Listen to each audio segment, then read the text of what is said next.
Hey everyone, welcome back to Mr.X Files. If you're new here, this is the place where we dive into the mysteries that keep you up at night. Whether you're here to relax, fall asleep, or spiral into an existential crisis at 3 o'clock in the morning, you're in the right place. Drop a comment. Let me know where you're watching from and what time it is for you. And yeah, if you haven't already, hit that subscribe button. March 15th, 2023. Location: classified. My name is Daniel Kessler. If you're listening to this, I'm probably already dead.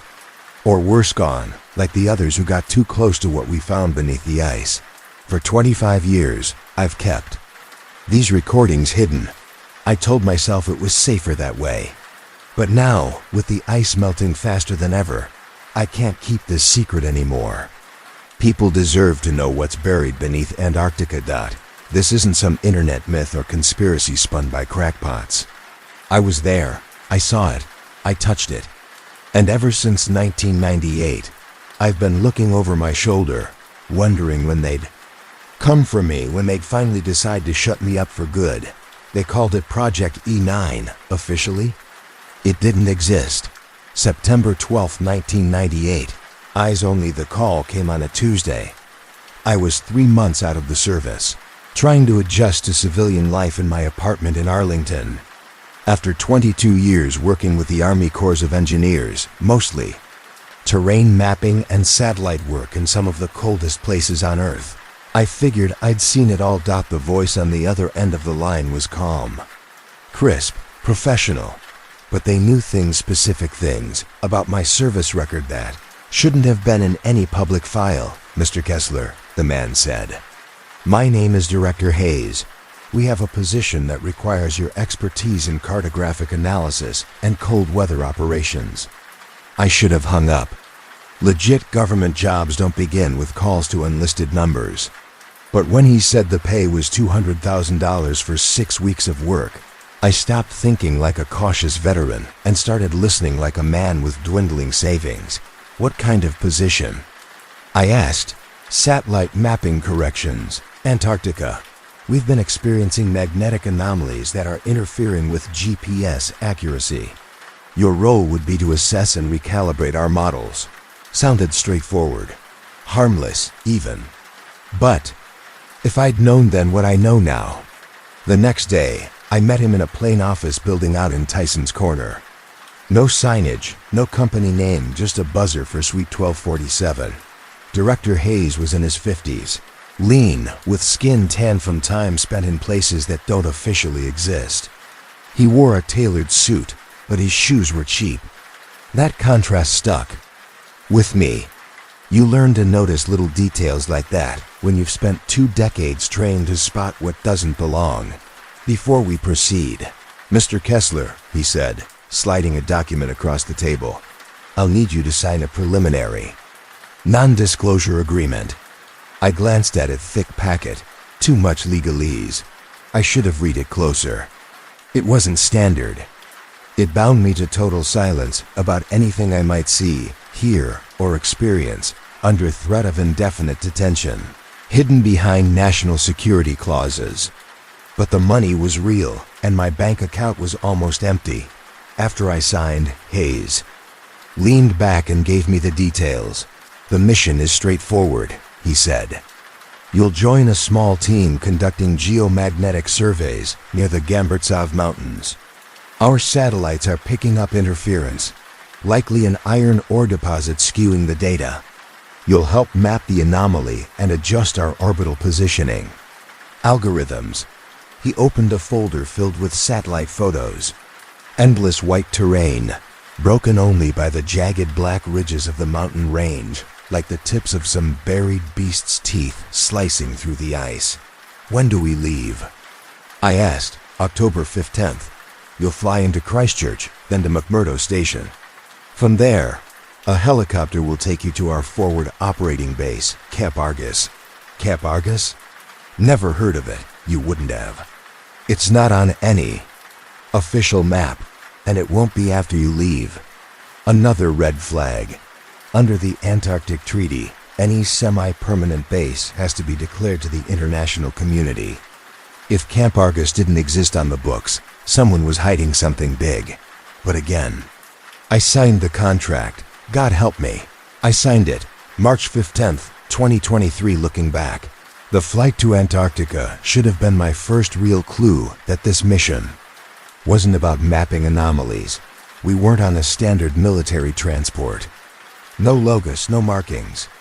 Just an old C-130 Hercules painted dull gray, completely untraceable.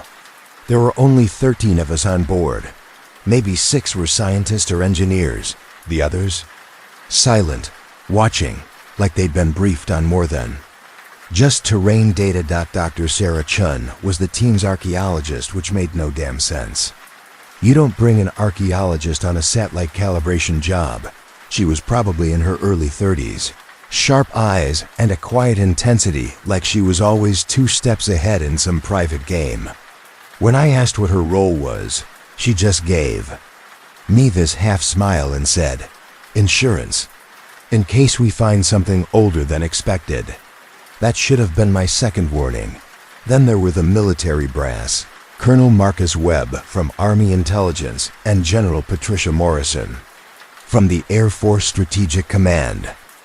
2 high-ranking officers personally overseeing a routine mapping correction. I confronted Webb directly. Why are 2 generals needed for GPS recalibration? He didn't even blink. Operational oversight. Standard protocol for deep field. Missions. Bullshit. I'd done deep field missions my whole career. Generals don't fly out to the ass end of the earth for standard protocol. Something was waiting for us out there. Something buried deep beneath the ice. Something they didn't want the world to know about. And we were flying straight into it. They spent most of the flight hunched over thick folders of classified documents, whispering in code words I couldn't make sense of. No casual conversation, no introductions, just cold professionalism and paranoia. That should have been warning sign number 3. Then there was Dr. James Holbrook, the linguist. That one stopped me cold. Why the hell would we need someone who specialized in ancient languages for what was supposed to be a geological mapping mission? The rest of the team was an odd mix. A few technicians, a medical officer, and 2 guys who claimed to be logistics coordinators. But their rigid posture, clipped speech, and constantly scanning eyes screamed special forces. Everything about the group felt mismatched, forced, like people were brought together for different reasons no one was willing to talk about. But by then, we were already crossing the Ross ice shelf. Below us, nothing but white as far as the eye could see. A silent, endless expanse. It was too late to back out. MURDO station was what I expected. Modular structures scattered across the ice like a research outpost from some sci-fi movie. Wind-beaten, functional, but alive with activity. What wasn't expected was how fast we were processed. No time to settle, no time to ask questions. Within an hour, we were in a helicopter, headed for our real destination. The flight to Camp Argus took 3 hours. Below us, the terrain was utterly alien, like the surface of some long-dead planet. Frozen crevasses, mountain ridges half swallowed by ice, and vast plains of nothingness. I'd worked in Alaska, northern Canada, even the Hindu Kush. But this, Antarctica, was different.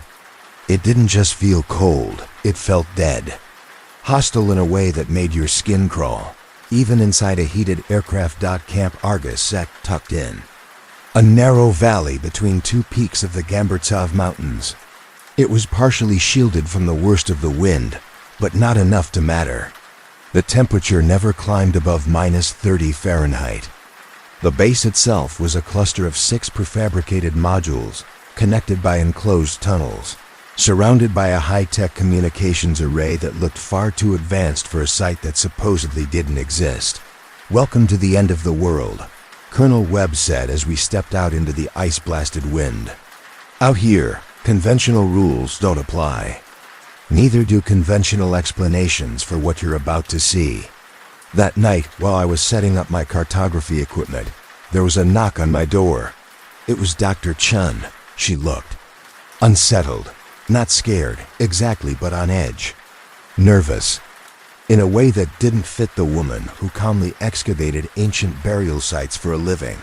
"Can I ask you something, Daniel?" "Yeah, of course." "In your military career, were you ever on a mission where they didn't tell you the real objective until you were already too deep in to back out?" I paused, once or twice. Usually means they expect casualties and don't want anyone bailing before it gets bad. She nodded slowly, her eyes dark. "That's what I was afraid of." October 18th, 1998. Beyond top secret on our third day at Camp Argus. The ground-penetrating radar finally gave us some readings. I was expecting standard geological formations. Under 2 miles of ice may be ancient bedrock, mineral seams. Something that might explain the magnetic interference. We'd been sent to investigate. But what we saw wasn't natural data, it was a pattern. Geometric, intentional, not rock layers or ice cave structures. Perfect concentric circles arranged like a city layout. A central hub, maybe a plaza surrounded by radial buildings. Some of the formations were enormous, spanning over 1,000 feet. "This has to be an equipment glitch," I muttered, staring at the monitor as the raw data came in. "There's no way. Nothing's been built down here. The Gamburtsov Mountains have been frozen solid for millions of years." Dr. Chun didn't answer right away. She was staring at the screen like it was a riddle from some ancient tablet. "What? If it wasn't built before the ice?" she said at last. "What if it was built after?" I turned to look at her. "That's impossible. Nothing can survive under 2 miles of ice. Nothing we know of." She gave me a sharp look. "Exactly. Nothing we know of. Look at this." She pointed to a section of the radar readout, showing a dense network of narrow lines branching out between the larger shapes. "These look like tunnels, too regular, too linear to be natural. And here, see this interference? That's not ice. That's not rock either. The radar's bouncing off something ... metallic." I didn't want to believe it. But the readings didn't lie. Before I could say anything, General Morrison appeared at the doorway. "Dr. Chun, Mr. Kessler, we need you both in the command center, now." The command center was buzzing. Technicians clustered around computer banks, typing furiously. Data poured in from multiple sources: seismic, magnetic, thermal. None of it looked routine. On the central screen, a full 3D model rotated slowly. The underground complex we just uncovered. It wasn't just a cluster of ruins. It was a city, massive, precise, but not human. The layout didn't follow any known architectural logic. No grid lines, no haphazard sprawl. Everything was placed with surgical accuracy. Spirals, hexagons, shapes that seemed to shift when you looked at them from different angles, almost like they weren't static. Like they changed based on perspective. I stepped closer, trying to make sense of it. "Have you ever seen anything like this?" I asked Chun quietly. "No," she whispered. "And I don't think anyone ever has." And in that moment, staring at the impossible city buried beneath 2 miles of ice, I realized the real mission had nothing to do with GPS interference. We weren't there to map the terrain. We were there because something ... or someone ... had built this. And now we'd found it. "Ladies and gentlemen," General Morrison began, her voice echoing in the high-ceilinged conference room, "what you're about to see is the real reason you're here." The lights dimmed slightly as satellite imagery appeared on the screen behind her. 3 weeks ago, thermal imaging from one of our reconnaissance satellites detected heat signatures in this region, she said, pointing to a glowing patch. In the middle of the icy wasteland, not geological heat, artificial. Patterns that suggest active systems machinery, possibly. Something is functioning under the ice. Colonel Webb stepped forward, clicking a laser pointer onto the image. The structures you see here extend roughly 4 miles beneath the surface. Initial scans indicate they're made from a composite. Of stone we've never encountered, denser than basalt, with metallic alloys that our spectrographic analysis can't identify. Dr. James Holbrook, the linguist, leaned forward from his seat. His voice was cautious but excited. "General, has anyone considered that these structures might predate known human civilization? Some of the geometric patterns we're seeing align with Proto-Annrian mathematical theory. But they're advanced. Too advanced for any bronze. Age, culture. General Morrison didn't miss a beat. We've considered several possibilities, Doctor. What we need now is access. We're initiating a direct drill down to the first structure layer. Once we breach the chamber, we'll establish physical contact and begin assessment on site." The room went silent. A cold silence. And it wasn't just the Antarctic climate. I swallowed hard. "Mom," I said carefully, feeling every eye. "Shift to me. If there are artificial heat sources and unknown materials down there, shouldn't we be more cautious? We don't know what we're getting into." She looked at me, not as a mother, but as a commanding officer, her face unreadable. "Mr. Kessler," she replied, "this site was first detected in 1947 during Operation Highjump. The Soviets rediscovered it in '56. The Chinese have been conducting unauthorized surveys here since 1987. We're not the first to find it. We're just the first with a real shot at uncovering what's down there." That was when it hit me. This wasn't just a mapping expedition. This was a black-level operation involving something far older and more dangerous than I could have imagined. Date, March 16th, 2023. The drilling started at dawn on October 20th. The machines they brought in didn't look like anything I'd seen before. Massive rigs fitted with thermal lance, systems capable of melting ice at temperatures that should have been impossible to generate outside a lab, let alone in Antarctica. I watched them unload the gear, stunned. Where did this stuff come from? I asked one of the technicians, a guy in a grease-stained parka. He gave a tired shrug. "Above my pay grade, buddy. They tell me to run it, I run it." Strangely, the power draw wasn't matching the output. We were using standard diesel generators, but the energy required should have called for a compact nuclear reactor. Nothing about the setup made sense. The drilling progressed faster than anyone predicted. 2 miles of solid ice should have taken weeks. We punched through in 4 days. The thermal lances sliced through it like butter, leaving behind a smooth, cylindrical shaft 8 feet across. Perfectly clean. Dr. Chen was monitoring the feed when the breakthrough happened. She called everyone to the command center, her voice tight with something between awe and fear. "You need to see this." The camera feed from the drill's thermal head showed a massive chamber, at least 100 feet high. The walls were made of the same strange black stone we had detected on radar.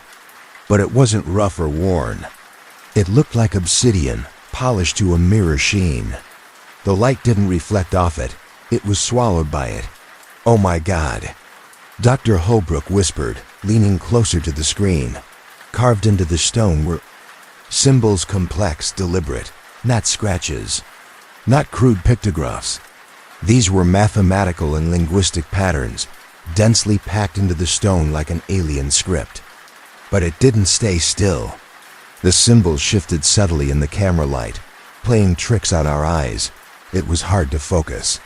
The longer you looked, the more they seemed to bend and shimmer, like they were alive. Dr. Chen stared in silence, then finally said, "Those aren't human."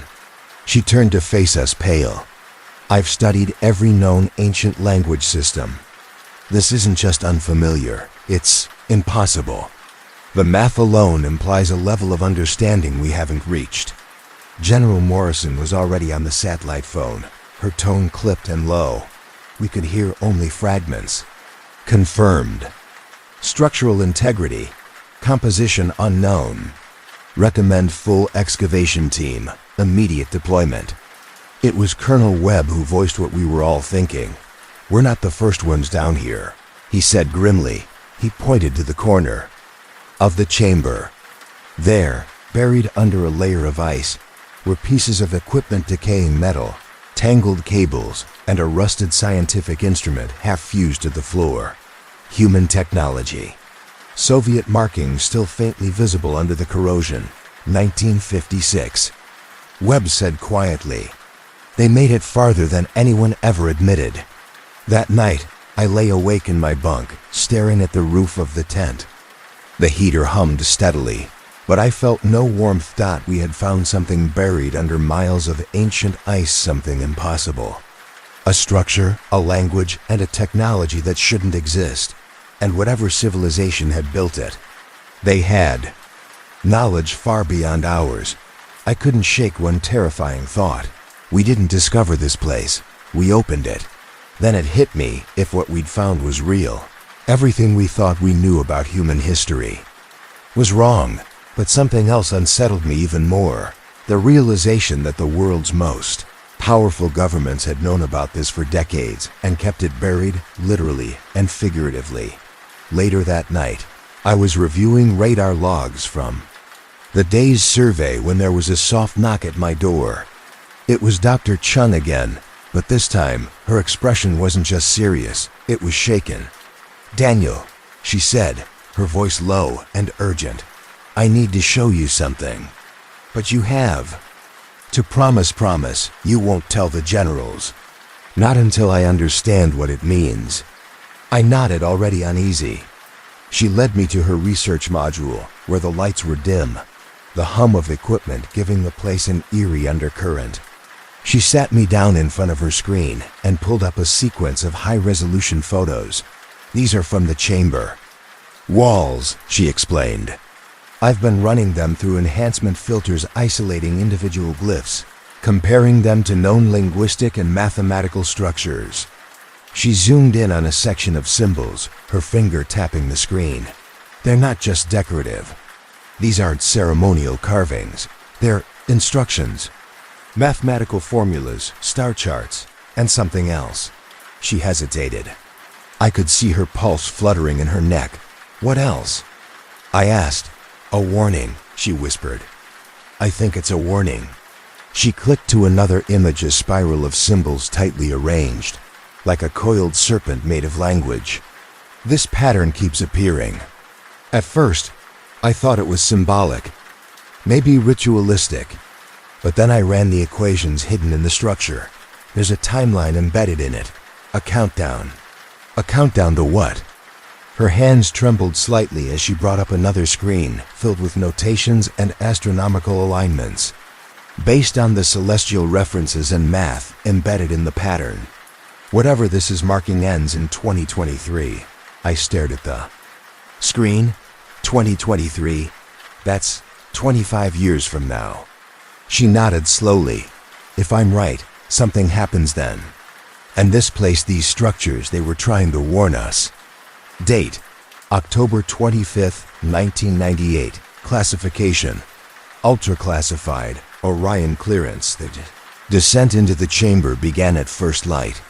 We were outfitted with specialized climbing rigs designed for sub-zero conditions, environmental sensors, and evacuation. Protocols that Colonel Webb personally insisted we memorize. The vertical shaft, still warm from the thermal lances, was stable, but the uncertainty of the materials below made it impossible to know how they'd react to human presence. I was assigned to the first team down: Dr. Chun, Dr. Holbrook, myself, and two of the Special Forces operators who had finally dropped their pretense of being logistics coordinators. They were here to secure anything considered a threat or national asset. It didn't take a genius to figure out which one they expected. The chamber, seen from above, had been eerie, but standing inside it, it was something else entirely. The scale was disorienting. The ceiling loomed 100 feet overhead, held up by pillars that seemed to bend the laws of physics, angled in ways that should have collapsed under their own weight. The walls, made of that impossibly dark stone, weren't just smooth. They curved and shimmered subtly, creating the sensation that the room was shifting even when it wasn't. It made depth perception almost useless. Some people had to lean against the walls just to avoid vertigo, and everywhere, on every surface, those symbols again etched deep into the black stone, glowing faintly when light passed over them. But the center of the room, that's where everything changed.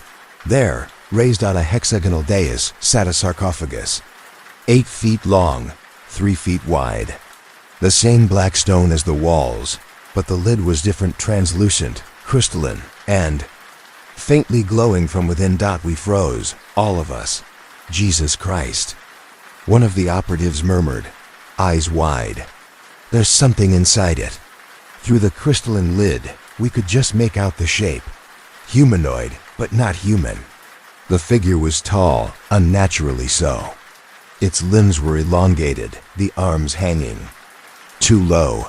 The skull was large and angular, stretching back in a way that didn't match any known hominid. It wasn't decomposed. It looked preserved, as if it had been sealed away last week, not thousands of years ago. Dr. Chun was already snapping photos, her camera's flash reflecting off the crystals, scattering light across the chamber in fractured beams. This preservation, it's perfect, she breathed. I don't know what kind of method they used, but the cellular integrity, this is beyond cryogenics. Dr. Holbrook was at the edge of the platform, crouched beside several tablets that had been placed around the sarcophagus like offerings. These symbols, he muttered, they're even more advanced than the ones on the walls. They're telling a story, possibly instructions, maybe even rituals. One tablet stood out from the rest. It wasn't stone. It was some kind of crystalline material, semi-transparent, humming faintly when our headlamps hit it. Then something strange happened the moment our flashlights swept across its surface. The sound started. A deep, melodic tone filled the chamber, low and mournful, like a whale's song echoing through metal. But layered beneath it was something else, something aware. Turn off the lights, Dr. Chun shouted, panic rising in her voice, but it was too late. The crystal tablet was glowing now, pulsing with a rhythm that matched the strange acoustics. And then Dr. Holbrook screamed. He dropped to his knees, clutching his head. His eyes rolled back, and he began speaking in a language none of us recognized. Low guttural tones mixed with complex patterns of sound, like code hidden in speech. It wasn't gibberish. It meant something. His voice was calm. But he was not there anymore. We had crossed a threshold, and whatever was buried here, it was no longer asleep. The sound that came out of Dr. Holbrook's mouth didn't seem possible. For a human voice to produce deep, layered, almost vibrating with something wrong. There were mathematical rhythms to it, strange harmonics that made your teeth hurt just hearing it. Then suddenly, he spoke English. They knew, he said, his voice warping unnaturally in the echoing stone chamber. They knew it would happen. Again, the ice, the water, the awakening. That's why they buried it. That's why they left the warnings. Colonel Webb, already pale from what we'd seen in the crystal chamber, grabbed his radio and started barking orders for an immediate evac. But Holbrook wasn't done. The countdown isn't to destruction, he rasped, his voice becoming less human with every syllable. It's to emergence, when the ice melts enough. When the barriers weaken, they'll return. And we won't. Be ready. Then he just collapsed, right there on the chamber floor. He was breathing but barely conscious, and whatever clarity had existed in him vanished. From that moment on, he never spoke a full coherent sentence again. The evacuation turned into chaos. People were shouting over one another, trying to carry equipment, data drives, and Holbrook's limp body back up the winding access shaft. I stayed close to Dr. Chun, who was clutching a sample case like it was her own child. Below us, the crystal tablet continued pulsing, the rhythm growing faster, more alive. But it wasn't just the tablet. The sarcophagus, the thing we had assumed was long dormant, was reacting. Its transparent crystalline lid was glowing brighter now, and inside, the preservation systems hissed and groaned. like a machine waking up after centuries of deep sleep. Mechanical clicks echoed inside it, growing louder with each passing second. We'd only made it halfway to the surface when the seismic alarms went off. March 16th, 2023. I'll never forget that date. The tremors weren't natural. I've lived through earthquakes, been trained to recognize tectonic activity. These quakes were different. They came in waves, rhythmic, like the steady pulse of something massive stirring beneath us. By the time we reached Camp Argus, the seismic monitors were going wild. Readouts were spiking, printers were vomiting streams of erratic data, and the source of the quakes was unmistakable, directly beneath the chamber we had just left. But the way they spread, outward in perfect circular patterns that defied geology, was like something under the ice was reacting to us. Like our intrusion had triggered a system. Dr. Holbrook was sedated and placed in the medical module. But even under sedation, he kept muttering in that same impossible language. Dr. Patricia Vance, our medical officer, was visibly shaken. His brain activity is off the charts, she told General Morrison, showing him the EEG scans. It's like he's processing at 10 times the normal rate. But it's killing him. His neurons are literally burning out. Morrison didn't flinch. He looked over at Holbrook, then turned to the techs. Then we better record everything before it's too late. They set up cameras, mics, everything they had. Holbrook kept speaking, but most of it was unintelligible. Still, Dr. Chun had been quietly working on translations using the symbols we found earlier in the chamber. That night, she pulled me aside. He's mentioning dates, she whispered, holding a notebook filled with scrawled translations. Specific years, they line up with major climate events. Ice ages, warming periods, extinction-level events. And he keeps repeating this phrase, they return when the barriers fall. Who? I asked. She looked up, her eyes hollow with fear. I don't know, but whatever they are, they've been here before. And every time they return, something catastrophic happens to Earth. That same night, Dr. Holbrook died. Officially, they called it acute hypothermia complicated by high-altitude exposure. But I was there. I heard his last words. He looked straight at me, just for a second, and in clear, perfect English said, "The Peary race map was right. They drew Antarctica without ice. Because they remembered." He went still after that. No pulse. No breath. The Peary race map. I'd heard of it in old 1513 cartographic curiosity. A Turkish admiral's chart that showed Antarctica centuries before anyone had supposedly discovered it, and without its ice. Most historians called it coincidence or myth. But after what Holbrook said, I wasn't so sure. The next morning, I reviewed the satellite data from our last drone sweep of the excavation zone. I was scanning thermal readings when something leaped out at me, a pattern in the heat signatures beneath the ice. They weren't random hot spots. From above, the shapes formed a map, not a modern one. A very old one. It showed the continents not as they are now, but how they were during the Pangea period, millions of years ago. One colossal supercontinent. The structures buried under the ice weren't just ruins.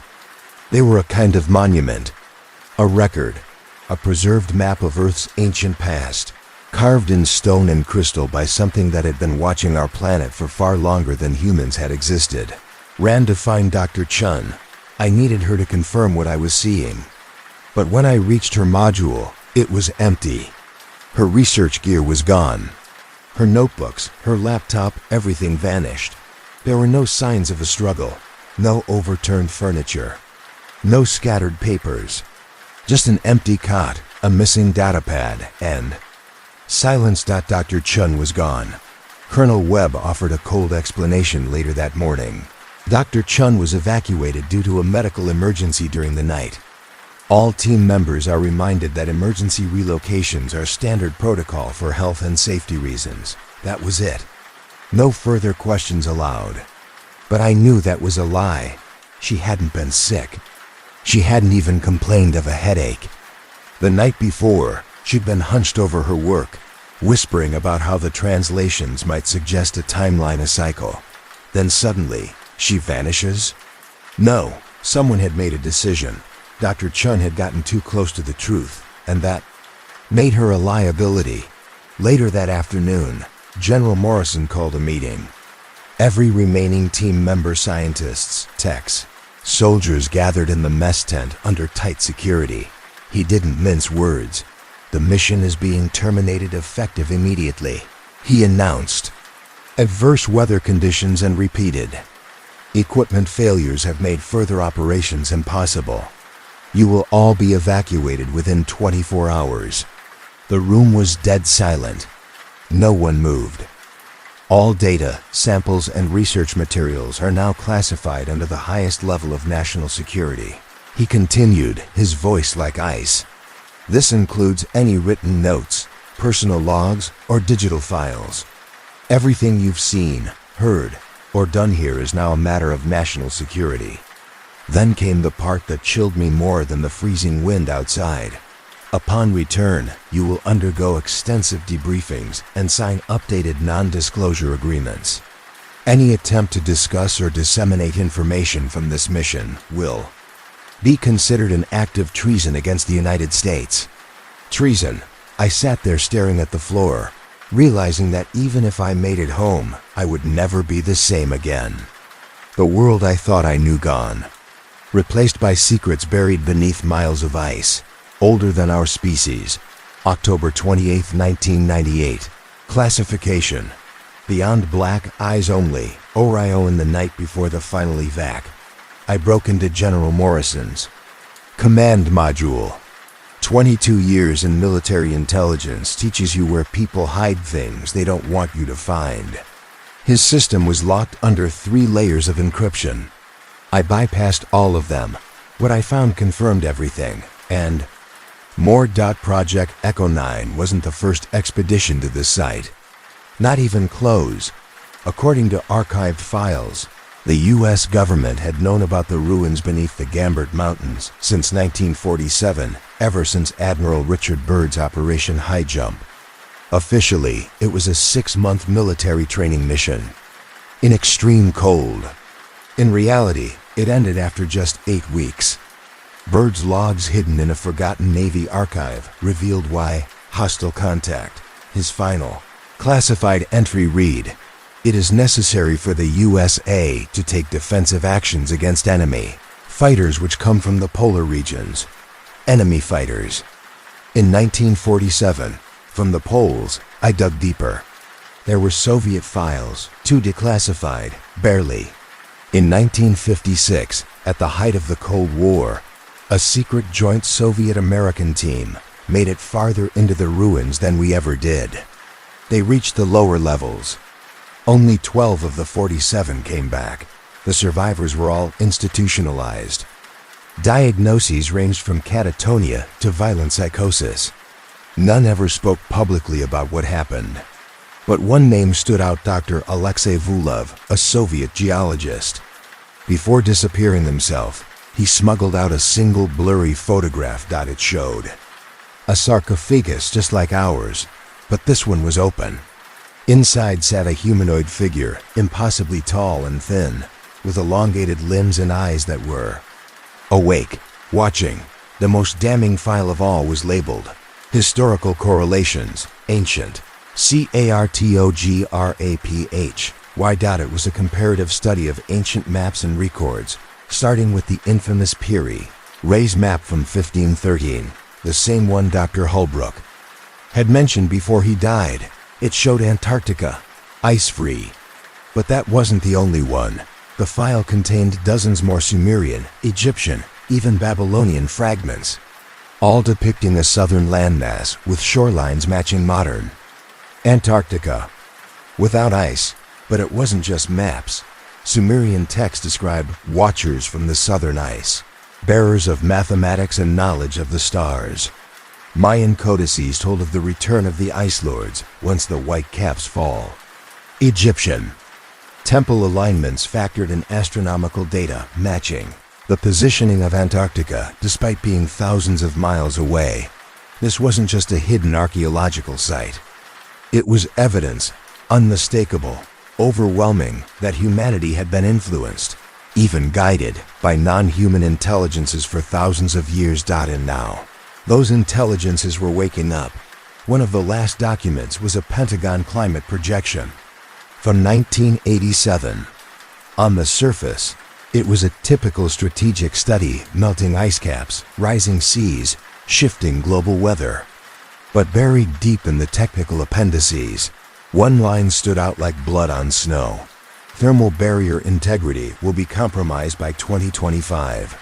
That wasn't just about melting glaciers. That was about containment. Whatever was locked beneath the ice, whatever civilization, entity, or force had been sealed away, our planet was running out of time.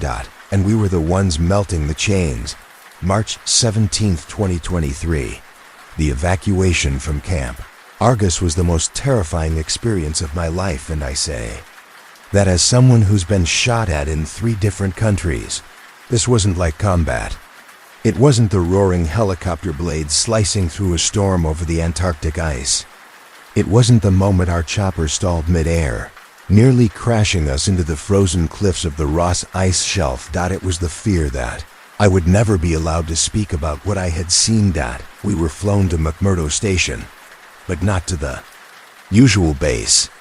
Instead, we were taken to a prefab structure tucked away from the main buildings. It didn't exist on any of the official base maps. Inside, the air was cold and stale. The kind of place where sunlight never touched.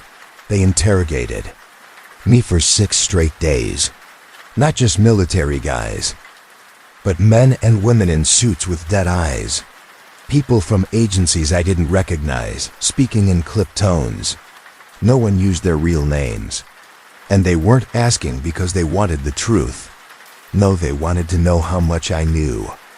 They asked about every conversation I'd had at Camp Argus, every photo I'd taken, every glance I might have stolen at classified documents. They didn't need answers. They were looking for loose ends. On the 7th day, they brought in someone different. A man who called himself Mr. Gray.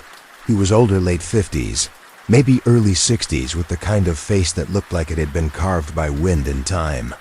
Leathered skin, calm, distant eyes. He wore a Department of Energy badge, but everything about him said military intelligence or something even deeper. He sat down across from me in the tiny, windowless room and folded his hands. "Mr. Kessler," he said, his voice even and measured. "You've seen things most people aren't equipped to understand. Things that, if made public, could cause widespread panic." "You mean the structures under the ice?" I said. He gave a smile, but it didn't reach his eyes. "I mean the implications of those structures." He leaned in slightly. "Do you understand what would happen if the world learned that human civilization has been guided by non-human intelligence for thousands of years? If people discovered that their religions, their governments, their entire understanding of history were based on lies?" I didn't answer right away. I didn't have to. He could see it in my face. "There would be chaos," I said eventually. "Collapse. The end of civilization as we know it," he corrected gently. He slid a thick document across the table. It was even bulkier than the NDA I had signed before we deployed. The language was dense, legal, suffocating. Signing it meant I was giving up the right to ever talk about the mission. Violating it carried the penalty of life imprisonment with no parole. I looked up at him. "What about the others? Dr. Chun, the techs, the rest of the team?" Mr. Gray didn't flinch. "Dr. Chun suffered an unfortunate accident during her return to the Ka-to-Jun. U.S. The technicians have been reassigned to other projects, ones more suited to their skills." "What are you saying?" I asked, my throat dry. He looked me in the eye. "I'm saying you're the only one left with full knowledge of what we found under the ice. You're the only witness who understands the complete picture." The implication was clear. Sign the paper and stay silent, or end up like Dr. Chun. I signed, but it didn't end there. Over the next few years, I got regular check-ins from government reps, always different people. Always brief, always professional. They just wanted to know how I was adjusting, psychologically, emotionally, to the classified material. But they didn't care about my well-being.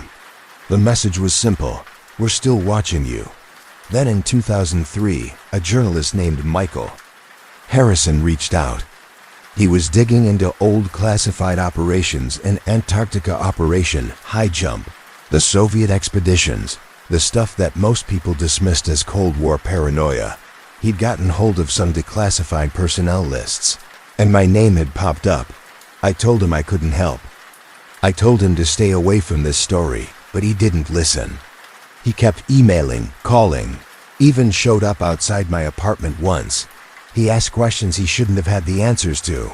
Questions about Project Echo 9, about the dig site beneath Camp Argus, about structures buried under 3 miles of glacial ice.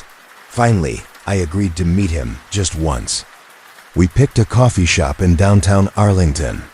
I planned to scare him off, convince him that some truths aren't worth uncovering, but Harrison never showed. The next day, his body was found in the Potomac River. The official report said he drowned. Accidental. Case closed. But I know better. Harrison was no ordinary journalist. He was an experienced swimmer and a former Navy SEAL. There was no way he drowned by accident. But that's what the official report claimed, an unfortunate tragedy. And the story made the local news for exactly 1 day before vanishing entirely. After his death, something shifted inside me. I realized that silence alone wasn't going to protect me. The people controlling this information, the ones hiding the truth about what's under the Antarctic ice, they were willing to kill to keep it buried. My survival was a matter of obedience. As long as I kept my mouth shut and didn't step out of line, I was tolerated. Nothing more. So I changed my approach. I stopped thinking like a whistleblower and started thinking like a historian. Quiet, careful, methodical. I began documenting everything I could remember about Project Echo 9, every detail, every strange conversation, every piece of information that hadn't been redacted or stolen from my memory through fear. I stored the data in multiple encrypted drives, hidden in secure locations across the country. Anything happened to me, the plan was simple. It would all go public. And if I lived long enough, maybe I could find a way to tell the world without ending up like Dr. Chun or Michael. Harrison, March 18, 2023. I'm still alive. 25 years later. But the world? It's running out of time. I've been monitoring climate data from Antarctica for 2 decades. What's happening now is beyond alarming. The West Antarctic ice sheet is disintegrating far faster than any of the models predicted. We're no longer talking about centuries. We're talking about years, maybe a decade before it collapses completely. But what worries me most isn't the melting. It's what's beneath the ice.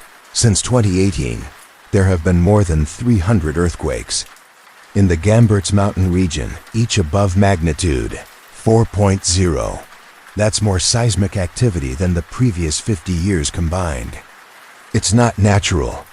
The quake patterns match what you'd expect if something massive was shifting under the ice, something mechanical, something built.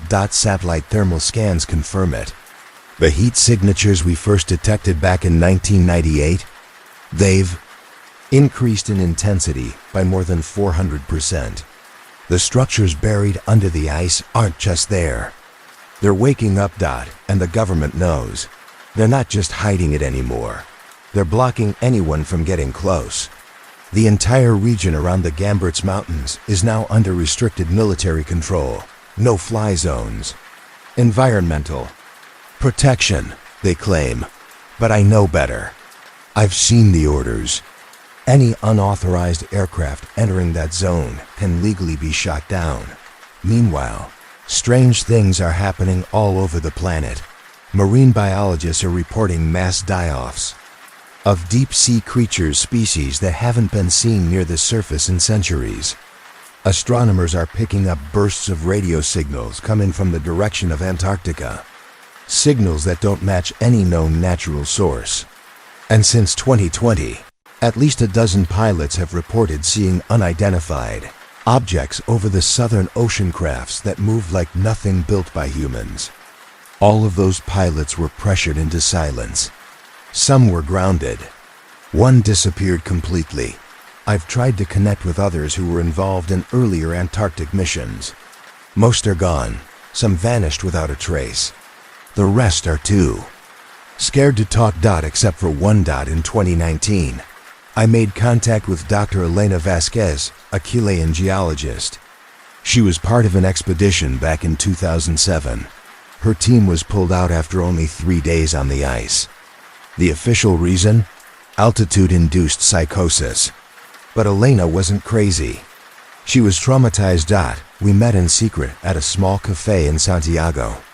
She told me her team had discovered a natural cave exposed by recent ice melt, an entrance into the underground structures. Not the artificial shaft we had drilled at Echo 9. This was different. Ancient, organic. They had descended just 50 feet before encountering something that shouldn't have existed. Active lights, walls covered in symbols that glowed and shifted as they moved, and a humming, mechanical sound that pulsed in sync with their movement. "They're waking up," she told me. Her voice trembled. Her hands shook as she clutched her coffee. "It's not ruins, it's technology. It's responding to the melt." She showed me photos she'd managed to smuggle out, blurred, shaky, but unmistakable. Symbols carved into obsidian black surfaces, some floating just above the material like holograms. She'd taken them to a colleague in Madrid, an expert in archaic cartography. He recognized the symbols immediately. They weren't just decorative. They were maps, star charts, coordinates. Some of them matched the ancient Peary race map, the one that depicted Antarctica without ice. But these weren't just records of the past. Some of the symbols showed future coastlines. Earth as it will look after the polar caps melt. The intelligence beneath. Antarctica hadn't just observed Earth's geological changes over millions of years. It had predicted them. Elena was convinced that climate change wasn't just a byproduct of human recklessness. It was part of a cycle. A pattern known and anticipated by the builders of those structures long before humans ever evolved. 6 months after our meeting, Elena was killed in a car accident. The brakes on her car had been cut, March 2023. I've been compiling these logs under a secure classification, personal archive, D. Kessler. The data now shows that we are in the final phase. The thermal readings from under the Gamberts Mountains cover over 1,000 square miles, far more than we realized in 1998. But the most chilling discovery is this. The same kind of heat signatures are now being detected in other places around the world.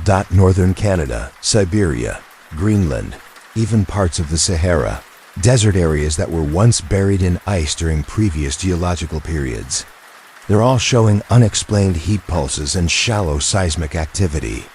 It's a network, a global one. The builders of the Antarctic structures didn't just monitor Earth's climate, they controlled it. And now, the systems across the planet are waking up. They're synchronizing. Satellite data shows pulses from the South Pole being echoed by similar pulses in the north, in Alaska, in Russia, beneath Greenland's ice sheet. It's a pattern of activation. A conversation. Dr. Chin was right. The symbols she translated didn't mark the end of something. They marked the beginning. 3 weeks ago, I received a small package, no return address. Inside was a single photograph. A deep-sea submersible had captured it.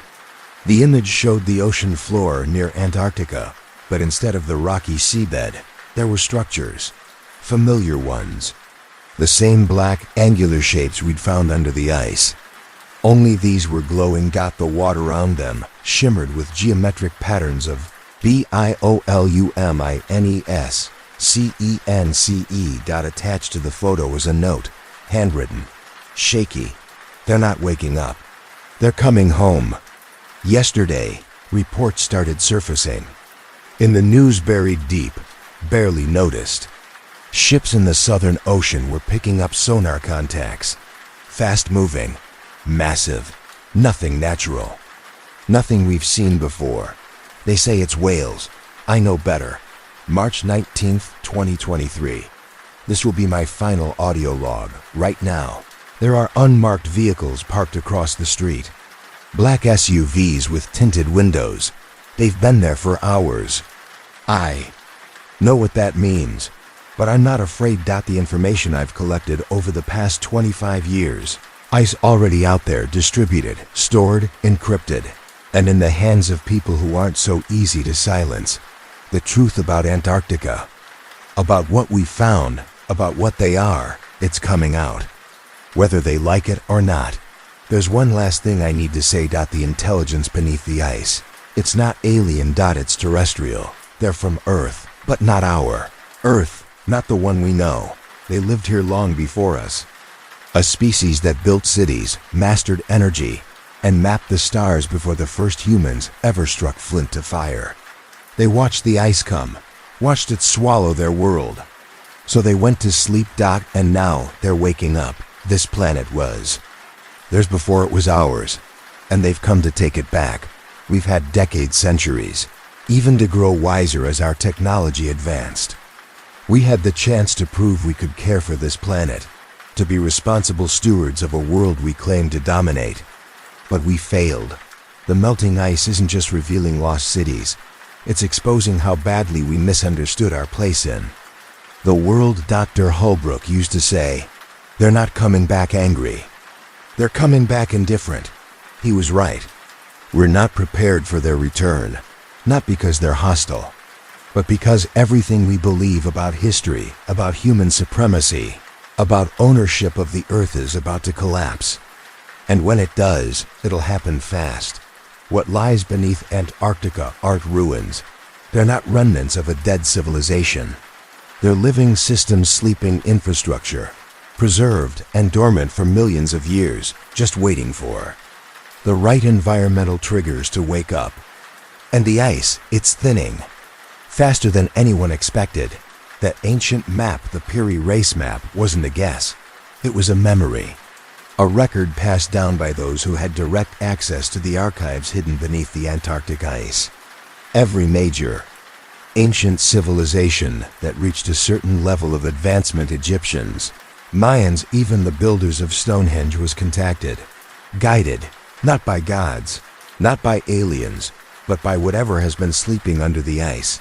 We didn't build those monuments alone. We were helped. And now, the source of all that knowledge is waking up. I can hear them outside, engines idling, multiple vehicles, doors shutting in sync, boots hitting pavement, voices sharp, precise, using comms jargon I haven't heard. Since my military days, they found me, which probably means they found the caches too. The hidden documentation sites I spread across encrypted clouds and physical drops. But it doesn't matter now. They're too late. The thermal signatures beneath the Gamberts Mountains have already spiked beyond containment. Seismic activity has triggered self-activation protocols on systems we can't even begin to comprehend. The web, whatever it is global. Alive. Within 5 years maybe, less, we will witness something that will make the entirety of human achievement look like children playing with rocks. The real question isn't if they're coming, it's whether we can accept being the junior species on a planet that was never really ours. They're at my door now. I hear them moving down the hall, boots on concrete, safety clicks, calm, professional voices, the kind used by people who erase problems cleanly and efficiently, and not afraid. Carrying this secret for 25 years has been its own kind of prison. I've lived in the shadow of it for so long. The idea of anyone else knowing, even just one person, feels like freedom. If you're hearing this, then the countdown is over. The seals have broken. The real history of Earth begins now. This is Daniel Kessler, former CGRAPH military analyst. Survivor of Project Echo 9. Signing off. Audio recording ends. 23 hours 47 minutes and 12 seconds GMT, March 19th, 2023. Device recovered from apartment 2C, 247 Arlington Boulevard. Resident Daniel Kessler listed as missing. Current status, unknown. All associated materials classified under National Security Directive 7741 Omega. Filed by Agent Morrison, DHS. Special Activities Division. Date, June 15th, 2025. Source. Anonymous data dump on June 15th, 2025. Files linked to Daniel Kessler. Appeared simultaneously on over 200 file-sharing platforms. Within 24 hours, they had been downloaded millions of times. Despite rapid takedown efforts by global intelligence agencies, the dump included audio recordings, mission briefings, satellite imagery, seismic activity logs, declassified and reclassified documents. All of it aligned with Kessler's claims. Thermal imagery confirmed massive heat, signatures beneath the Gambrinus Mountains in Antarctica. Similar anomalies were also identified in Alaska, Siberia, and Greenland. Among the most unsettling discoveries were photographs from deep-sea research vessels showing enormous artificial structures on the Antarctic ocean floor. Over a period of several years, images captured systems slowly powering on, lights flickering to life, panels shifting, vents releasing gases. One file included a projection study by climate scientists, leaked but verified, predicting accelerated ice melt that would uncover large portions of these structures within the next 3 years, and it's already happening. 17 commercial pilots have reported unidentified objects emerging from the Southern Ocean, glowing shapes that move too quickly and cleanly to be explained by known aircraft. Marine biologists have documented new deep-sea species, never before catalogued creatures with bioluminescent markings that form geometric patterns eerily similar to symbols found in ancient ruins. Even more chilling, seismic monitoring stations worldwide have recorded unusual rhythmic pulses from deep underground, like something breathing, and it's getting stronger, synchronized. Vibrations have now been detected coming from regions once buried under Ice Age glaciers. The patterns are too regular, too precise to be natural. It's as if some massive, ancient global network dormant for millions of years is beginning to stir. Officials from nearly every major government have refused to acknowledge the contents of the Kessler files, citing national security concerns. But the silence speaks volumes. Still, something slipped through. The classified documents from the 1940s and 50s confirmed that both the American Operation Highjump and a series of covert Soviet expeditions encountered bizarre, unexplained phenomena in Antarctica, events severe enough to abruptly terminate missions and bury the reports under layers of secrecy. At this point, whether Daniel Kessler's story is real or an elaborate fiction might no longer matter. The evidence keeps growing, the ice keeps melting, and the thermal signatures beneath Antarctica are intensifying. Just as he predicted, the countdown he warned us about is over. The barriers are falling, and soon we may have to accept a terrifying possibility. We were never alone on this planet. Not in the past. Not now. The real question isn't if something is awakening beneath the ice. It single quotes s whether we're prepared for what it brings with it. Recovered journal entry, classification, redacted subject. Eli Granger, independent journalist. Date, range, July 15th to 18th, 2023. Location, Bohemian Grove, Monte Rio, California. The following document was retrieved from a seized encrypted server in Iceland.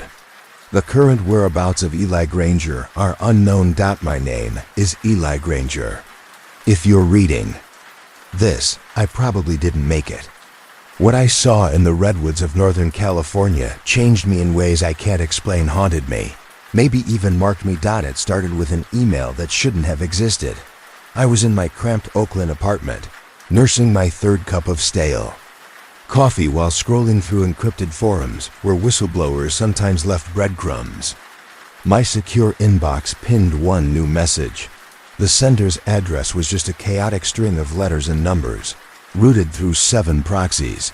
No subject line, just an attachment and 4 cryptic lines of text. You want truth? Go to the Redwoods. Bring a black suit and a quiet soul. July 15th to 18th. The fire reveals all. The attachment was a high-resolution scan of what looked like a guest list for Bohemian Grove. Not the old rumored lists from the 80s. This was current. I'd written about the Grove before, mostly theories and recycled stories, but this list was something else. The names on it made my blood run cold. Former U.S. presidents, sitting senators, generals, CEOs of companies I'd been investigating, defense contractors, pharmaceutical giants, tech billionaires, media moguls who control the very lens through which the world sees itself, all scheduled to attend something labeled Midsummer Encampment. At the bottom of the document was a forged access pass with my name, only it didn't say Eli Granger. It said Edmund Gray, logistics consultant, Prometheus Industries.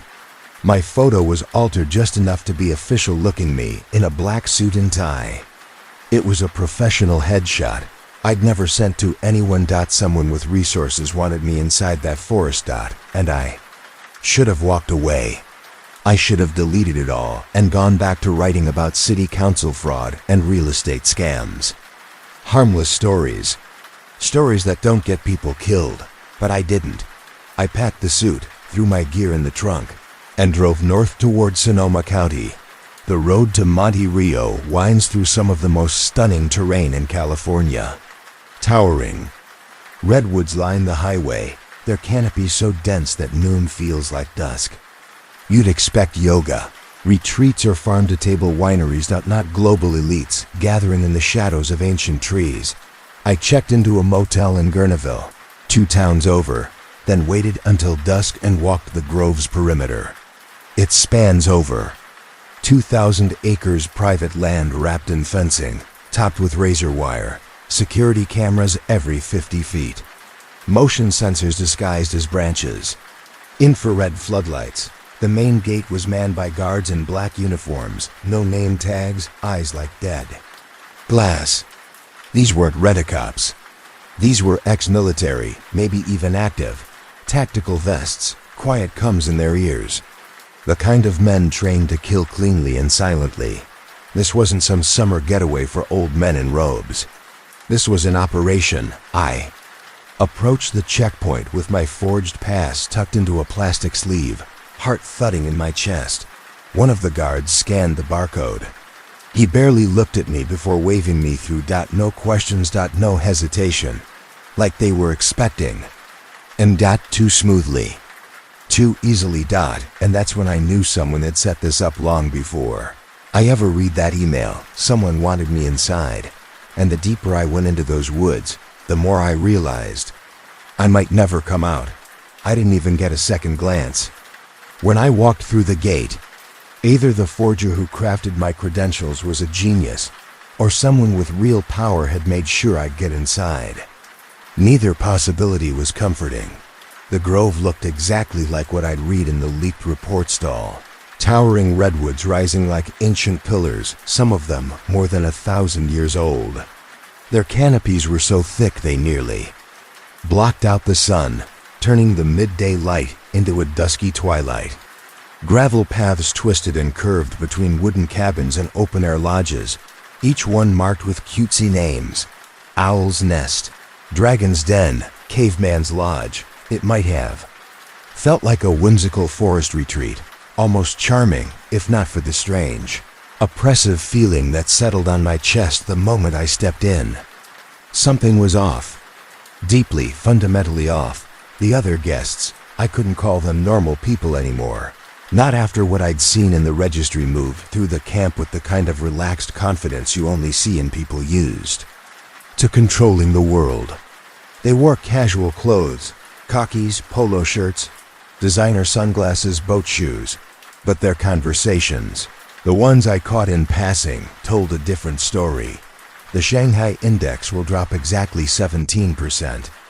Tell the secretary that Operation Nightfall is greenlit for October. Media blackout should hold for at least 72 hours. I had come in under the guise of a logistics consultant, which gave me a convenient excuse to wander around. With a clipboard and an approved phone my own had been confiscated at the gate. This government-issued replacement couldn't access outside networks, a digital leash. Still, the cover worked. Men like these don't notice people like me. They're used to staff background noise that handles their world while they plot. In broad strokes, but as the day went on, I started to notice something strange. Symbols, specifically owls, everywhere, carved into tree trunks, etched onto cabin doors, burned into the arms of benches, molded into the ironwork of lamps. Not the cartoonish kind either. These owls were angular, sharp, almost tribal stylized in a way that made them feel less like animals and more like something watching, judging. Their eyes in particular were unsettling. Every time I passed one, I felt them follow me. Then I saw the largest of them, a 40-foot stone statue of an owl perched on a small island in the middle of a man-made lake, dead center in the grove. It wasn't just big, it was wrong. Even in daylight, it gave off this heavy, ancient energy, like it had been waiting there long before the cabins or the gravel paths or the men in boat shoes. Beautiful, isn't it? The voice made me flinch. I turned and found a man in his 70s standing beside me. Silver hair, polished tan, wearing expensive casual wear that looked effortless and cost thousands. His eyes were almost colorless, an icy, translucent blue. "The Owl of Bohemia," he said, stepping up beside me at the edge of the lake. "Been watching over this place for over a century. Some say it's just a statue, others." He smiled faintly. "No better." "Know what exactly?" I asked, immediately regretting it. I was supposed to blend in, not ask questions. He studied me with that pale stare. For a second too long, then grinned. His teeth were flawless, too flawless for a man his age. "You'll see tonight, Mr. Gray. The cremation of care waits for no man, not even consultants." And just like that, he walked away, leaving me alone at the lakeside, heart pounding, staring at the unblinking eyes of the owl and wondering just how badly I had already blown my cover. That evening, the grove changed as twilight settled through the trees. The laid-back energy from earlier in the day vanished. Laughter, small. Talk, the clink of drinks gone. In its place was something ritualistic, almost sacred. Men emerged from their cabins dressed in long, dark robes. The hoods hid their faces completely. Some carried torches. Others clutched odd objects I didn't recognize: ornate staffs, masks, bone-like carvings. When I returned to my assigned cabin, I found a robe laid out neatly on the bed. Beside it, a note in perfect block print. "Attendance is mandatory. Silence is sacred. The owl sees all." I didn't have a choice. The robe smelled faintly of incense, but also something else. Earthy, metallic, like dried blood and whetstone. I pulled the hood over my head and stepped into the night. Hundreds of figures moved to the forest, silent except for the sound of gravel crunching beneath their feet and fabric brushing against the trees. Their torches lit the darkness in flickering waves, casting long shadows that stretched across the trunks like reaching arms. I kept my head down, stayed in the middle of the crowd, and followed the procession through the winding paths until we reached the lake. There, nestled in a natural amphitheater formed by the trees, stood the owl statue. Lit by torchlight, it looked alive. Its eyes glowed a deep red, whether from the firelight or something else, I couldn't say. At the edge of the lake, a wooden boat rested in the shallows. In it lay a small bundle wrapped in white cloth. An effigy, I told myself. Just symbolic. Just a ritual. But as I stared at the shape in the boat, doubt crept into my mind like a slow-moving fog. The size was too perfect. The way the cloth clung to the limbs beneath too realistic. That wasn't straw. That wasn't wood. A man in a more elaborate robe than the rest stepped onto a wooden platform beside the statue. His face was hidden, but his voice gave him away immediately. I'd heard it hundreds of times on television. He was a former U.S. president, one whose decisions had changed the world. "Brothers of the Grove," he intoned, his voice amplified by hidden speakers. "We gather once more beneath the ancient eyes of wisdom to perform the sacred rite that frees us. In the name of those who came before." The response rippled through the circle like a windless shiver. "We banish care and cast it to the flames." Their voices were calm, almost reverent, and that's what made it so deeply unsettling. From the burdens of conscience, the lead figure continued. The crowd echoed as one. "We banish care and cast it to the flames. Care that pale, common thing that binds the hands of power. Care that whispers doubt in the ears of decision. Care that stays the sword of necessary action." Each phrase was met with that same chilling refrain. "We banish care and cast it to the flames." The ritual went on for nearly an hour, a rhythmic back and forth that felt rehearsed, mechanical, hollow, and yet charged. Names of ancient gods were invoked: Moloch, the Carthaginian deity who demanded children by fire; Enlil, the storm lord of Mesopotamia, once worshipped in ziggurats now buried beneath sand and time. I'd come across them in academic texts while working with Navy intelligence. Not in the mouths of American senators, billionaires, media moguls, and former heads of state, but there they were. Not in jest, not in metaphor, spoken like prayers. Still, it wasn't the paganism or the fire that unsettled me the most. It was the tone.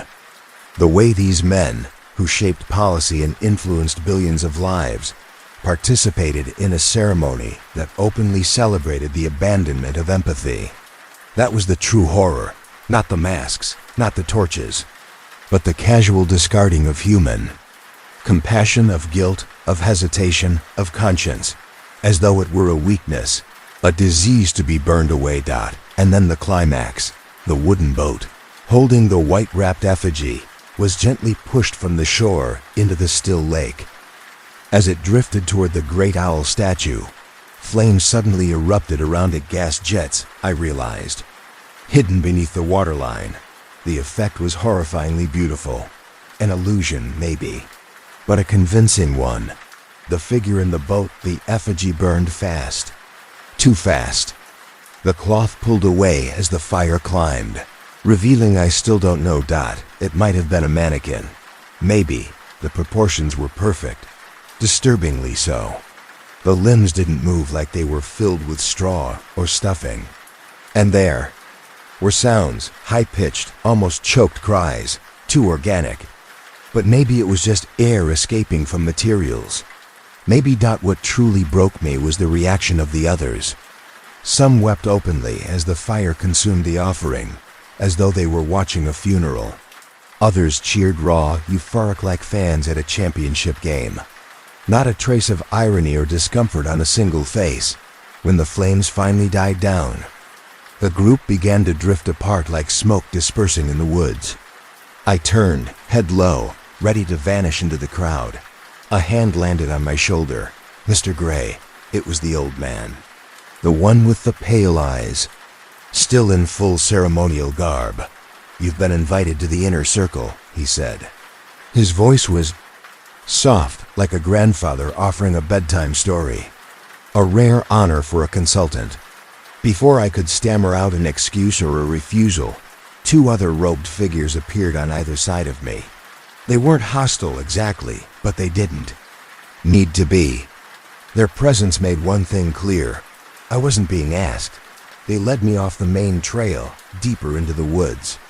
The air grew colder, damper, thicker.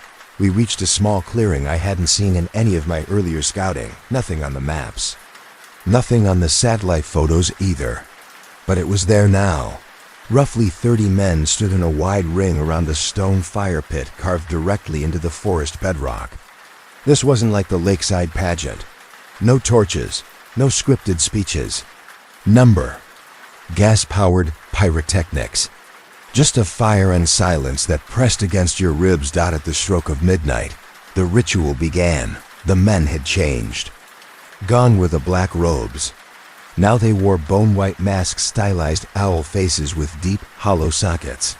The craftsmanship was unreal. The masks didn't just cover their features, they erased them. Reduced them to something less than human.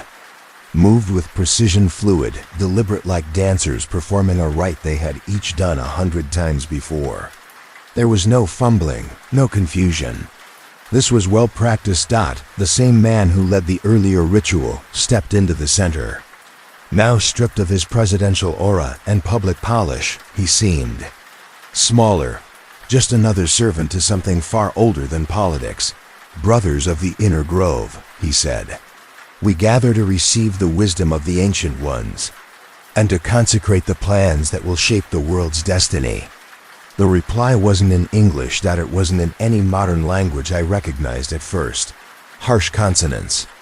Deep, guttural vowels that scraped against the edges of your mind like claws on stone. My heart began to race. Something about the sounds felt wrong, like they were triggering something ancient in the back of my brain. But then I focused. Navy training kicking in. It was Adian, the forgotten tongue of ancient Mesopotamia, dead for over 2 millennia. I'd seen fragments in black site briefings, symbols etched into tablets, decoded by linguists under CIA contracts. They were chanting names no one should remember. Names buried for a reason. I looked down. The fire pit was surrounded by sigils drawn in the ash, not decorative. These were exact, deliberate. I recognized some from declassified Project MK Ultra files. The kind of symbols used in experiments on ritualistic programming. Ancient shapes meant to override conscious resistance. Thought those experiments were abandoned in the 70s.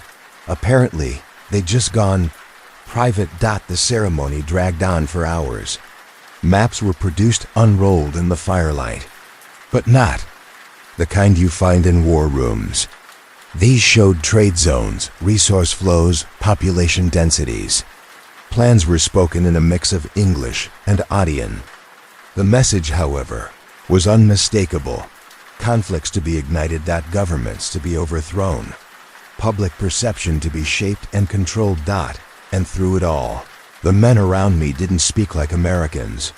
Not like politicians or CEOs or tank strategists. They spoke like priests, servants of something greater, something older. Preparing the world for a coming shift they only referred to in passing.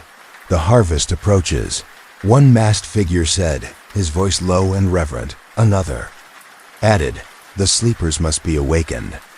The old seals, someone whispered from the dark, must be broken. In the name of those who remember. Wait in the deep places, someone said. The others around the fire responded in low unison. Let the work continue. I was crouched just beyond the circle of firelight, buried in the shadows of towering redwoods. My heart pounded so loudly I was sure someone would hear. I'd hidden a tiny audio recorder inside the sole of my shoe-old trick from journalism school. But no amount of preparation could have readied me for what I was seeing. At first, I thought this was just another secretive political retreat, corrupt, sure, but human. As the night dragged on, that illusion shattered. These men didn't think they were in control. They believed they were servant stools for something beyond human. Whether these masters were real or just the product of collective delusion didn't matter. What did matter was that their decisions, ritualistic and surreal as they were, would affect the lives of millions. To them, people were cattle, resources, nothing more. The ritual ended in eerie silence.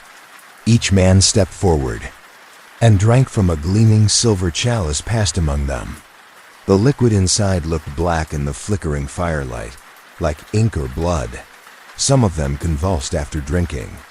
I watched their eyes roll back, turning milky white, as if something had briefly taken hold of them. Then, as dawn crept through the trees, the group began to disperse. The masks came off. I froze. They were exactly who I'd suspected: former presidents, current senators, military brass, tech billionaires, media moguls. One by one, they shook hands and exchanged quiet pleasantries, like men wrapping up a high-level business meeting. Which, in a twisted way, they were. I made it back to my rented cabin just as sunlight filtered through the redwood canopy. My breath caught every time a bird flapped or a twig snapped. I was spooked. More than spooked. I felt hunted, and I knew I couldn't stay. The fake name on my badge had bought me time, but not much. Too many sideways glances, too many casual smiles that didn't reach the eyes. They were watching me now, letting me peek behind the curtain, but just enough to show me how helpless I really was. Still, there was one last place I had to see before I got the hell out. A secluded lodge. I'd noticed it on day one, tucked away from the rest of the compound. The map they gave guests didn't show it. No trails led to it, just a narrow service road, overgrown and barely visible. Locals called it the Lodge of Marked Sticks. Access was restricted. No key cards, just a numerical code entry system bolted onto a thick security door. High-end, but that wasn't all. I'd seen the gear during my surveillance. Biometric scanners, motion sensors, electromagnetic locks. I even heard a guy mention the system could detect a heartbeat from 50 feet. Luckily, I hadn't come unprepared. Tucked into the lining of my blazer was a USB stick, black, unmarked, military grade. My anonymous contact hadn't just arranged the fake credentials. They'd equipped me for infiltration. When I slotted the device into a maintenance port near the keypad, it whirred quietly, humming like something alive. 30 seconds later, the red security light flicked green. The sensors blinked off. For now, I was invisible. Inside, the lodge was plain same rustic wood-paneled look as every other building here. But that was a mask too. Just past the main foyer, hidden behind a false bookshelf, I found the real entrance, a narrow stairwell. Leading underground. The air grew colder with every step. I counted 43 stairs before the passage opened into bedrock. This was no modern construction, ancient stone walls, hand-carved, long before the lodge above ever existed. Electric. Lights had been clumsily wired into what looked like old torch sconces. Whoever built this place had repurposed something much older. At the bottom, a thick oak door groaned open on rusted hinges. I stood at the threshold of the chamber that should not have existed. It stretched wider than the footprint of the lodge. Above, impossibly so. The walls were lined with stone shelves, packed with leather-bound journals, yellowing scrolls, strange relics I couldn't begin to identify. Some looked like bones. Others shimmered with a greasy, oil-slick sheen that made my stomach turn. In the center of the room stood a massive table carved from a single slab of black stone. It seemed to drink the light. Spread across its surface were maps, blueprints, and official-looking documents stamped with real government seals. I approached slowly, my footsteps echoing in the silence. I pulled one of the journals at random, labeled 1923 to 1945. The paper was brittle, the handwriting beautiful but meticulous. Every letter a product of education and care. But the contents? Anything but civilized. The European situation proceeds according to plan. Our associates in Berlin are aligned. They believe they serve the fatherland, but in truth, they serve the ancient ones. The sacrifice of lesser peoples shall fuel the spiritual reserves needed for the next phase. I dropped the journal like it had burned me. My hands were shaking, but I forced myself to grab another more recent. Operation Mockingbird exceeds projections. Media outlets follow suggested narratives with no resistance, believing they preserve freedom of the press. They remain unaware they are instrumental in shaping and suppressing public perception. The sleeping masses accept whatever reality we provide. I backed away from the shelves and turned to the stone table. And then I saw them. Documents with terrifying implications. Blueprints for the U.S. A Patriot Act, dated 6 months before 9/11's. Battle strategies for Iraq, complete with phony intel reports about WMDs. Internal memos outlining the original algorithms for Facebook and Twitter, not designed to connect people, but to fracture them into tribal groups. Divide and rule. My stomach dropped. The room swam. This wasn't history. This was orchestration. And I was standing inside the machine. Newer documents lay scattered across the black stone table, each one more horrifying than the last. I scanned them quickly, my hands trembling. 1. Outlined a pandemic response strategy, but it wasn't focused on saving lives. Instead, it prioritized control, lockdown enforcement, media manipulation, surveillance expansion, population tracking. Another blueprint described the rollout of a global digital currency, fully centralized, programmable, traceable. It would erase any semblance of financial privacy. Worse still were the so-called environmental initiatives, thin veils over population reduction strategies. Entire sections laid out plans to subtly lower birth rates, destabilize food systems, and enforce sterilization through water additives and pharmaceuticals. My stomach churned as I read the careful clinical language. It wasn't theory. It was policy, drafted and signed. And then I saw the list. At first, it looked like a historical roster of Bohemian Club, members dating all the way back to the 1870s. Names from history books jumped off the page. Carnegie, Rockefeller, Ford, Hoover, titans of the Gilded Age. But further down, the names got stranger. Obscure European nobles, alchemists, even figures associated with secret societies from the Renaissance. Some names belonged to men who should have been long dead before the club was founded. Either the record-keeping was absurdly wrong, or some of these members weren't entirely human. Then I saw it scrawled in fresh ink at the bottom of the most recent page. E. Granger, journalist. Witnessed Inner Circle ceremony, July 16, 2023. Asset or liability? Recommend termination if no compliance by dawn. July 18th. I froze. They knew. They had known from the moment I walked in. The anonymous tip, the forged pass, the USB. It wasn't a mistake or a whistleblower's help. It was a setup. A test, and I was failing it. Somewhere in the chamber, a motion sensor beeped softly. Red lights flickered to life along the stone walls. I heard the sound of boots descending the stairs, heavy, fast, coordinated.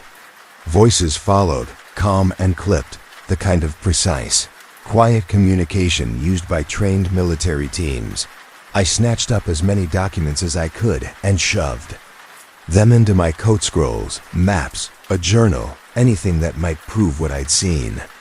I scanned the room for another exit, but there was only one way out, and it was about to be blocked by people who definitely weren't coming to talk. The footsteps got louder, then the lights cut out. For a single heartbeat, I stood in perfect blackness. A low hum buzzed through my skull, and in that moment of silence, a voice not heard, but felt spoke directly into my mind. Run, little journalist. Run and tell the world what you've seen. But know this, telling will be your doom. And the world's salvation requires far greater sacrifices than one man's life. Emergency lights kicked in with a sickly red glow, bathing the chamber in a hellish light. And then, like a miracle, part of the stone wall hissed and slid open. A tunnel, narrow, ancient, leading deeper into the earth. I didn't hesitate. Whatever that voice was, whether it belonged to the ancient ones the men served, or something else. Entirely, it was giving me a chance. I took it. The tunnel twisted and dipped, connecting to rougher, natural caves. It was cold, damp and endless.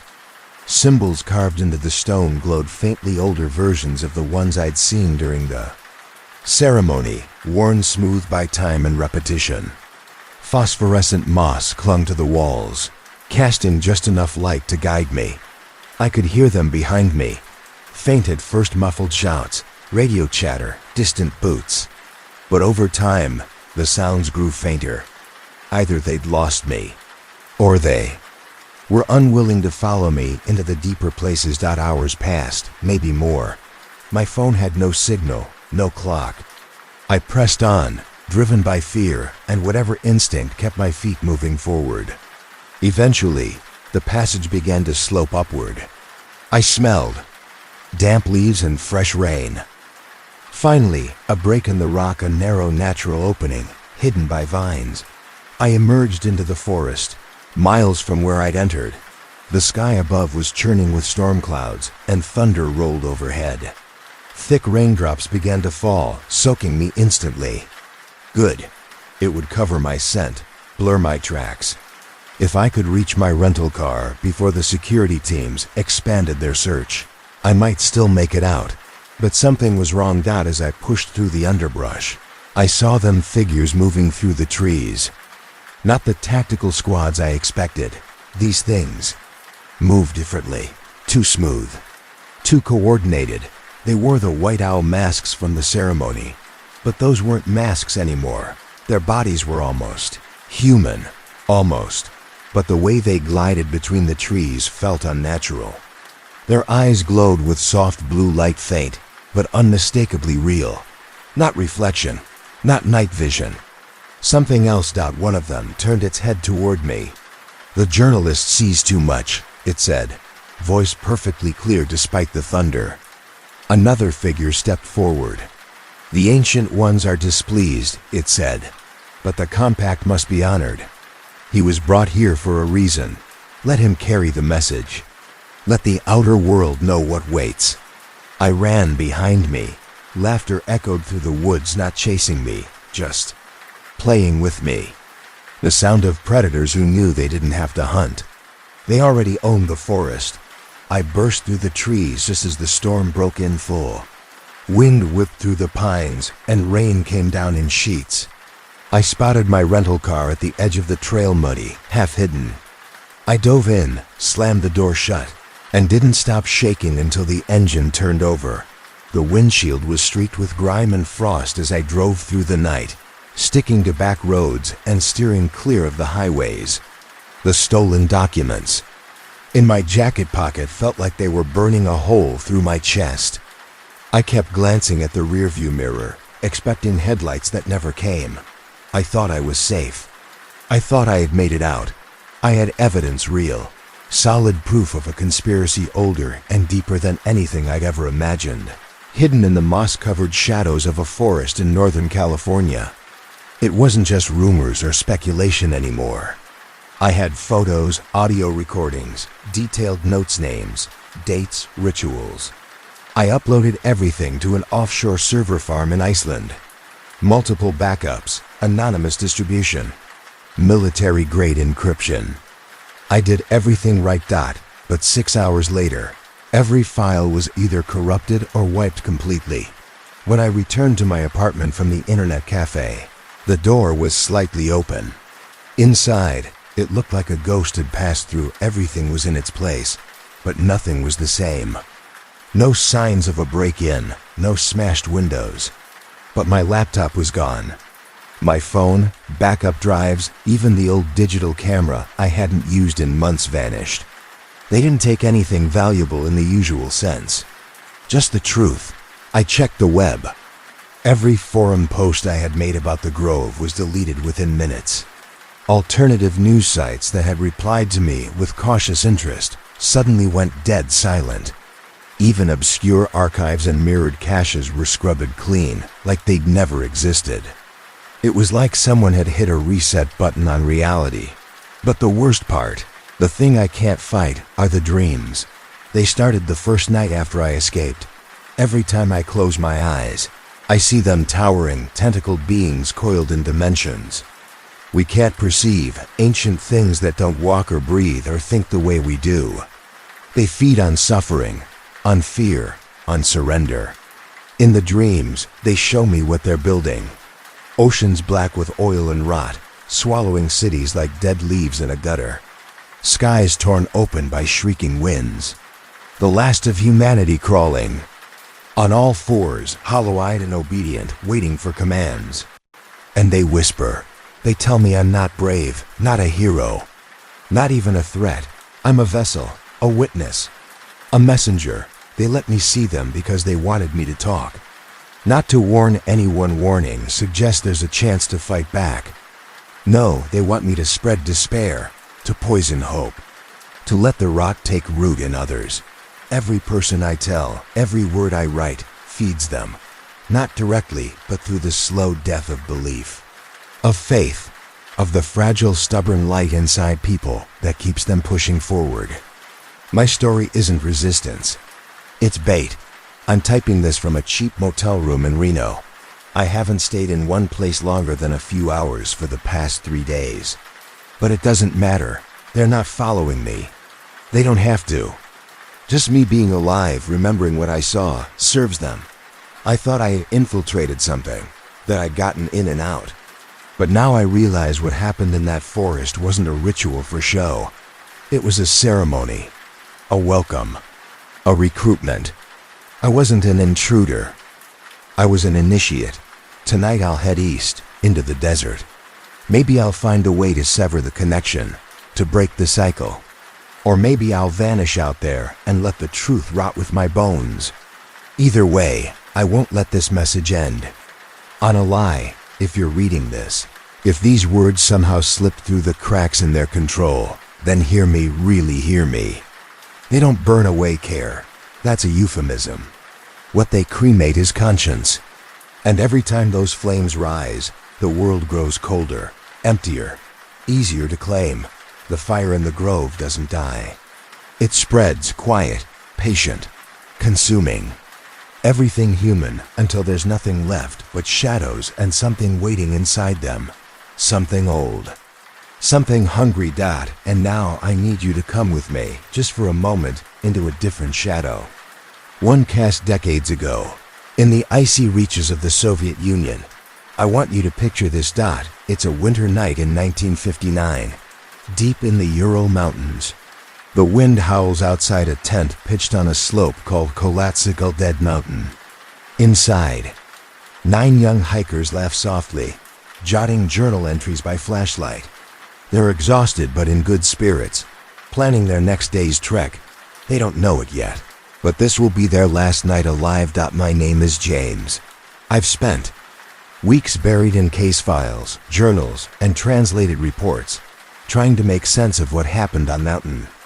The deeper I go, the less it feels like history and more like a waking nightmare. This is the story of the Dyatlov Pass incident. It began in late January 1959, when 10 skilled ski hikers from the Ural Polytechnical Institute set out to conquer Otortna Peak in the northern Urals. Most were in their early 20s, full of life and ambition. 7 men, 2 women, 1 older instructor. They were led by Igor Dyatlov, a 23-year-old radio engineering student. They were experienced, well-equipped, and determined. But something they never could have prepared for met them in those frozen woods. Something that would leave behind a trail of evidence too bizarre for logic and too chilling to forget. On January 23, 1959, a young radio engineering student named Igor Dyatlov and his team of fellow university hikers received their official route book. It marked the beginning of a challenging expedition deep into the Ural Mountains. That same day, they boarded a train from the city of Sverdlovsk, now Yekaterinburg, buzzing with excitement. You can picture them laughing, swapping stories, maybe even singing along to the tune of a mandolin one of them had brought along. Their youthful energy must have been infectious. After 2 long days riding the rails, the group reached a remote Siberian town called Ivdel, a cold, isolated settlement on the edge of the northern Urals. It also happened to be home to a Soviet gulag that housed criminals and political prisoners. From there, the group caught a bus further north and then hitched a bumpy ride in the back of a lumber truck until they arrived in a small village called Vitsai, the last inhabited outpost before the wilderness took over. The people of Vitsai must have looked at these cheerful university students with a mix of admiration and quiet dread. The trail they planned to hike was classified as a Category 3, the most difficult, and they were attempting it in February, arguably the harshest time of year. Temperatures could drop to minus 30 degrees Celsius, minus 22 degrees Fahrenheit, and winds howled through the passes. Like living things, on January 27th, the Dyatlov group left Vitsai and began their trek into the vast, unforgiving wilderness. One of them, Yuri Yudin, had been struggling with ongoing health issues. He had rheumatism and a congenital back and knee condition that often caused him pain. Just a day into the journey, on January 28th, the cold and strain became too much. His joints swelled, his breathing grew labored. Finally, reluctantly, he turned back toward Vitsai. He had no idea that by doing so, he was saving his own life. Yuri Yudin would become the expedition's only survivor. He would never see his friends alive again. The remaining 9 hikers pushed on, unaware of the nightmare waiting for them. Thankfully, they left behind diaries and photographs that helped investigators later piece together their path. By January 31st, they had reached the edge of a highland area and decided to cache surplus food and supplies in a wooded valley supplies they planned to pick up on their return trip. Spirits were still high. They joked, took group photos, and even created a small handwritten satirical newspaper they titled the Evening Otorten. In one tongue-in-cheek entry, they joked, "Now we know that the snowmen exist," likely referencing local legends about yetis or mountain spirits. Despite the bitter cold and the physical toll of the journey, their morale was still strong. On February 1st, they began the next leg of their trip, moving through what would later be called Dyatlov Pass. Their goal was to cross the pass and make camp on the far side, in the shelter of the forested valley beyond. But the weather turned. On them, snow began to fall hard. A violent windstorm rolled in, blinding and brutal. Visibility dropped to almost nothing.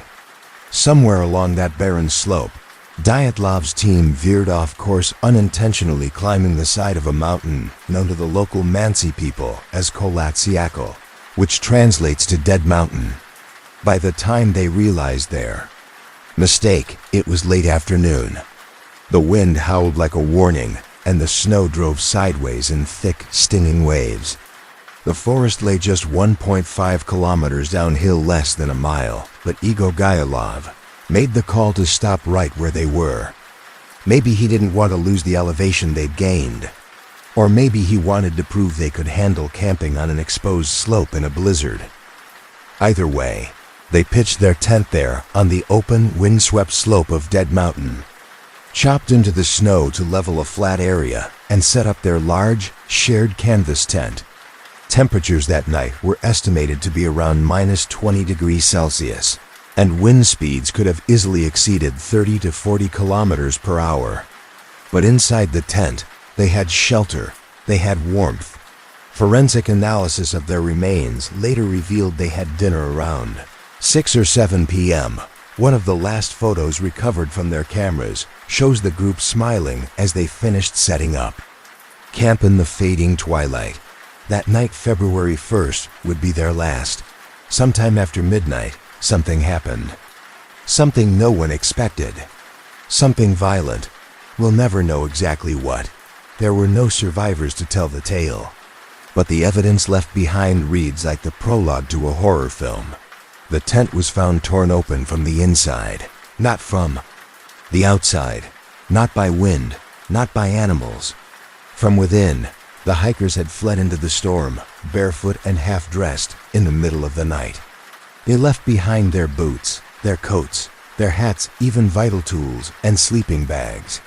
There, only shelter, abandoned, as if they were running from something immediate, something terrifying, Imagine the conditions. Minus 30 degrees Celsius, pitch black, wind roaring like a living thing. Yet something frightened them more than the cold. So much more that they ran straight into a death sentence. What was it? For more than 60 years, experts, historians, conspiracy theorists, and forensic scientists have tried to answer that question. But the truth remains elusive. When the group didn't return to Vitsai by February 12th as planned, no one panicked right away. Delays were common in the harsh winter, and the university gave them a buffer. But as the days passed with no word, families began to worry. Finally, a volunteer search party was organized. And what they found in the snow would become one of the most disturbing unsolved mysteries of the 20th century. It was normal for communication to drop during such treks, especially in the Ural Mountains in winter. But as the days stretched on with no updates, worry began to creep in.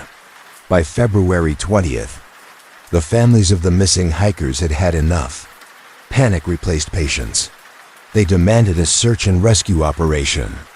The Ural Polytechnic Institute, where the hikers were students, sent out volunteers, many of them classmates and friends, to follow the group's planned route. As the urgency grew, the Soviet Army and local police joined the effort. Planes and helicopters were dispatched to scan the unforgiving wilderness. The rescuers battled brutal winds and deep snowdrifts, combing through miles of desolate frozen terrain. Among the searchers was a student named Mikhail Sharevin. On February 26th, he made a discovery that would haunt him for the rest of his life. Sharevin's team was working its way along the slope of Kholat, Sayakal translated grimly as Dead Mountain, when something odd caught his eye. Just a small shape peeking from the snow. As they got closer, their hearts sank. It was a torn corner of a tent collapsed and half buried under snow. Sherevin hacked at the snow-covered entrance with his ice axe, the canvas stiff and brittle. With ice, when he pulled the flap open, what he saw inside made his stomach drop. The tent had been slashed open from the inside, not torn by weather, not by animals cut deliberately from within. And despite the damage and snow piling in, almost everything was still there. Blankets and coats were laid out, untouched. A row of boots sat along one side, paired neatly. Axes, flashlights, a map carefully folded with official papers weighed. Down beside it, in the corner, a little pile of money. A flask of vodka. And next to that, a tin plate with slices of salo-cured pork fat, as if someone had been about to eat. It looked like time had stopped. It was like they just vanished mid-sentence, Sherevin would later say, visibly shaken in interviews. They were getting ready to sleep or maybe having a meal. And then something happened. Something that made them run out into the snow. Half-dressed, in the dead of night.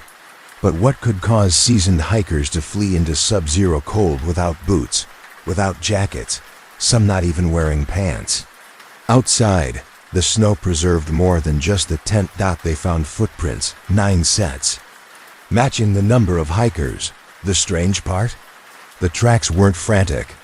No signs of a panicked stampede. They walked fast but orderly, in single file down the slope. Some prints were made by feet in socks, some showed one shoe. A few were barefoot, bare toes pressing into the snow. The track stretched about 500 meters toward the tree line, then disappeared under a fresh layer of snow. The searchers followed the trail as far as they could.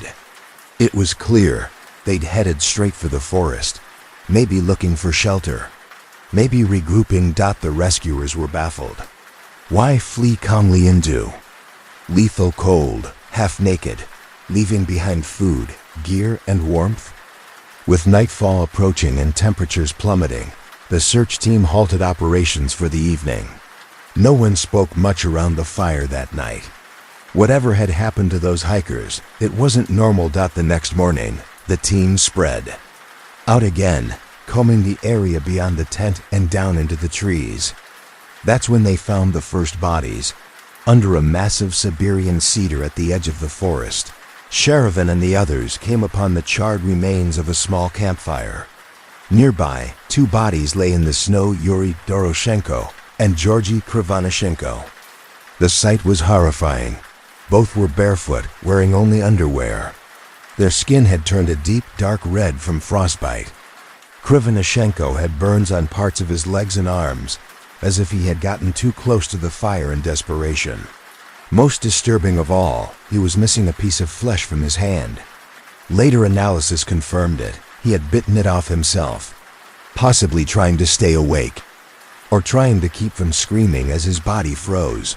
The branches of the cedar tree above them were broken, snapped up to 5 meters high. Bits of torn fabric and blood were found on the bark. "One of them must have climbed up there," said Sheridan. "Maybe to look for the tent in the dark. Or maybe trying to get away from something." There were no answers yet. Only dread dot about 300 meters uphill from the tree, halfway back toward the tent. They found another body: Igor Dyatlov, the leader of the group. He lay face up in the snow, arms clenched, as if he'd been crawling back toward the tent when he died.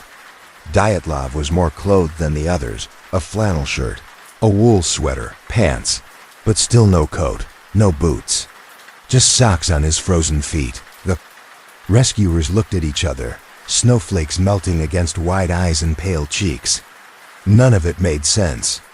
Nothing explained why 9 healthy, trained hikers, people who'd been through mountain winters before, would abandon their only shelter and calmly walk into the night wearing next to nothing. And yet, the worst discoveries were still ahead. He was frozen upright in the snow, one arm reaching toward the sky, his fingers curled tightly around a slender birch branch. His other hand was pressed firmly to his chest, as if cradling something close to his heart.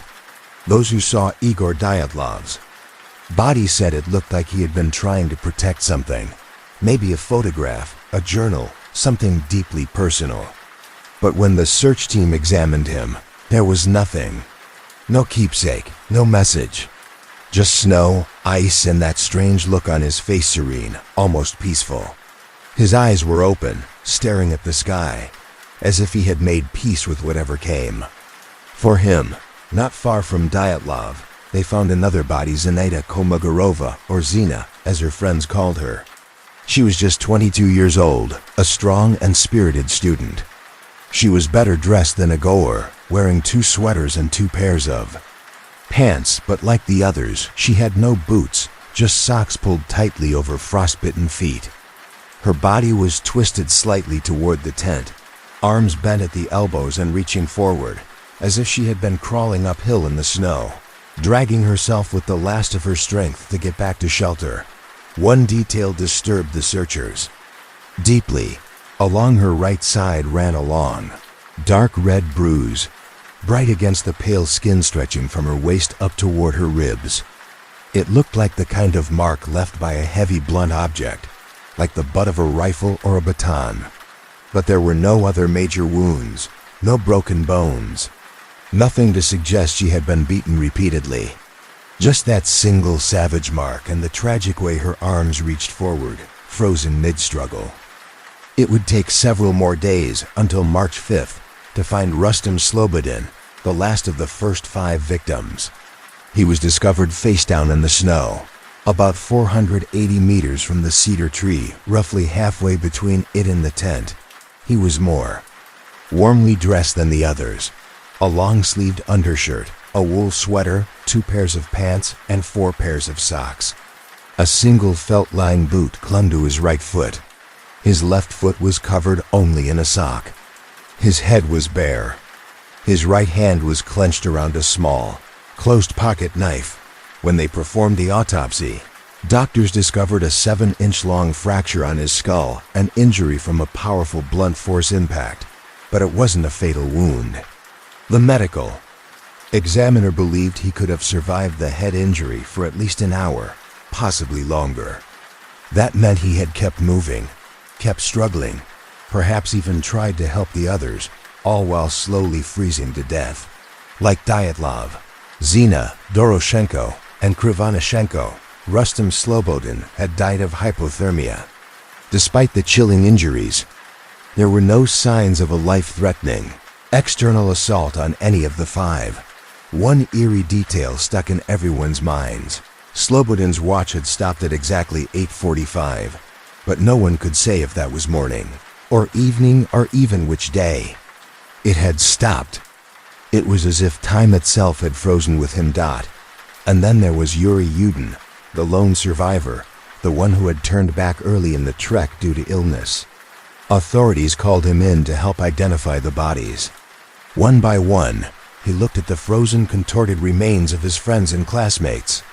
He recognized their clothes, their faces, even through frostbite and horror. He confirmed what no one wanted to believe, but 4 were still missing. Weeks passed. The weather began to change. The brutal snows of February softened under the early warmth of spring. As the forest thawed, it gave up its secrets. On May 4th, a local Mansi tribesman named Kirin was helping with the search. His dog suddenly picked up a scent near a rocky ravine. Deeper in the forest, about 75 meters beyond the cedar tree and 1.5 kilometers from the tent, Kirin called the others over. They spotted torn scraps of clothing tangled in low branches. When they started digging into the packed snow, they uncovered a body, then another, then 2 more. They had found the final 4, buried under nearly 4 meters of snow at the bottom of a ravine. The last victims lay tangled together, as if huddling for warmth in their final moments. These were Ludmila Dubinina, Semyon Zolotaryov, Nikolai Fibo-Brigno, and Alexander Kolevatov. 3 of them were dressed far better than the earlier victims. It looked like, after some of the others had died, the survivors had taken what clothing they could to stay alive, a grim but practical move in the face of certain death. Ludmila, for example, wore Krivonashenko's burned and torn brown trousers, and her foot had been wrapped in a piece of his wool sweater. Zolotaryov, the oldest at 38, wore Dubinina's fur coat and her hat. Kolevatov had slipped on a second sweater and extra pants, likely taken from the dead. These details suggested a horrifying truth. The last survivors had watched their friends die, one by one. And when the time came, they made the cold, necessary choice, take what they needed to last. Just a little longer. But these 4 hadn't just died of cold. Their injuries were something else entirely. Nikolai Fibo-Brigno's skull was crushed. Not cracked, crushed. The fracture was 8 inches across, so severe it looked like his head had been struck by a hammer the size of a dinner plate. Ludmila Dubinina and Semyon Zolotaryov had suffered massive chest trauma. Ludmila's ribs were broken on both sides, 10 of them, splintered and caved in. Semyon's chest was similarly crushed, with 5 ribs broken. The forensic pathologist who examined them said the force required to cause such injuries was enormous, on par with the trauma from a car crash. And yet, there were no external wounds. No bruises, no torn skin. The damage was all internal. It was as if they had been hit by something massive and unyielding, but invisible. It made no sense. None of it did, and the deeper the investigators looked, the more impossible it all seemed. The injuries found on the bodies were baffling. 3 of them had suffered immense internal trauma, like they'd been crushed by a massive force or hit by an invisible shockwave. Yet, strangely, their skin remained intact. No bruises, no cuts, nothing you'd expect with such devastating internal damage. It was as if something had compressed them from the inside out, but without leaving any visible trace. Then there was Alexander Kolevatov, the 4th body discovered in the ravine. His injuries weren't quite as severe. He had a broken nose, an open wound just behind one ear, and his neck appeared oddly twisted. Unlike the others, his cause of death wasn't clear-cut. Investigators leaned toward hypothermia, possibly following some physical trauma. Maybe he was injured and unable to protect himself from the brutal cold that followed. But what truly set the ravine group apart and made this tragedy infamous were the horrific injuries to their faces. All 4 showed strange, unsettling signs of soft tissue loss. Ludmila Dubinina was missing her tongue, her eyes, parts of her lips, and even a small portion of her skull. Semyon Zolotaryov had no eyes. Alexander Kalivatov's eyebrows were simply gone. These were not injuries seen on the other victims. Naturally, these grotesque details sparked dark rumors. People wondered, had they been attacked by someone or something that deliberately mutilated them? Had some horrific force torn out their eyes and tongues? But when the medical experts weighed in, their conclusions were more grounded, though no less unsettling. All 4 bodies had been found in a shallow stream. They'd been lying there for months, nearly 3, before being discovered. The doctors believed water exposure and scavenging animals had caused the soft tissues of the face to break down or be eaten away. It wasn't a deliberate attack, they said, but a tragic result of decomposition in the wild. Dubinina's case, however, stood out. Her autopsy revealed about 100 grams of blood in her stomach. That meant her heart had still been beating when her tongue was removed. So whatever caused the injury, it happened very soon after death. That small detail disturbed even the most seasoned investigators. It suggested she was still alive, however briefly, when her mouth was injured. Even with those rational explanations, people couldn't let go of the darker possibilities. The scene was just too strange, the injuries too specific. And then there was Semyon Zolotaryov, again found with a camera hanging from his neck, a different one than the others had in the tent. He was clutching a pen and notepad in one frozen hand. It looked like he'd tried to write something down in his final moments, but the page was blank.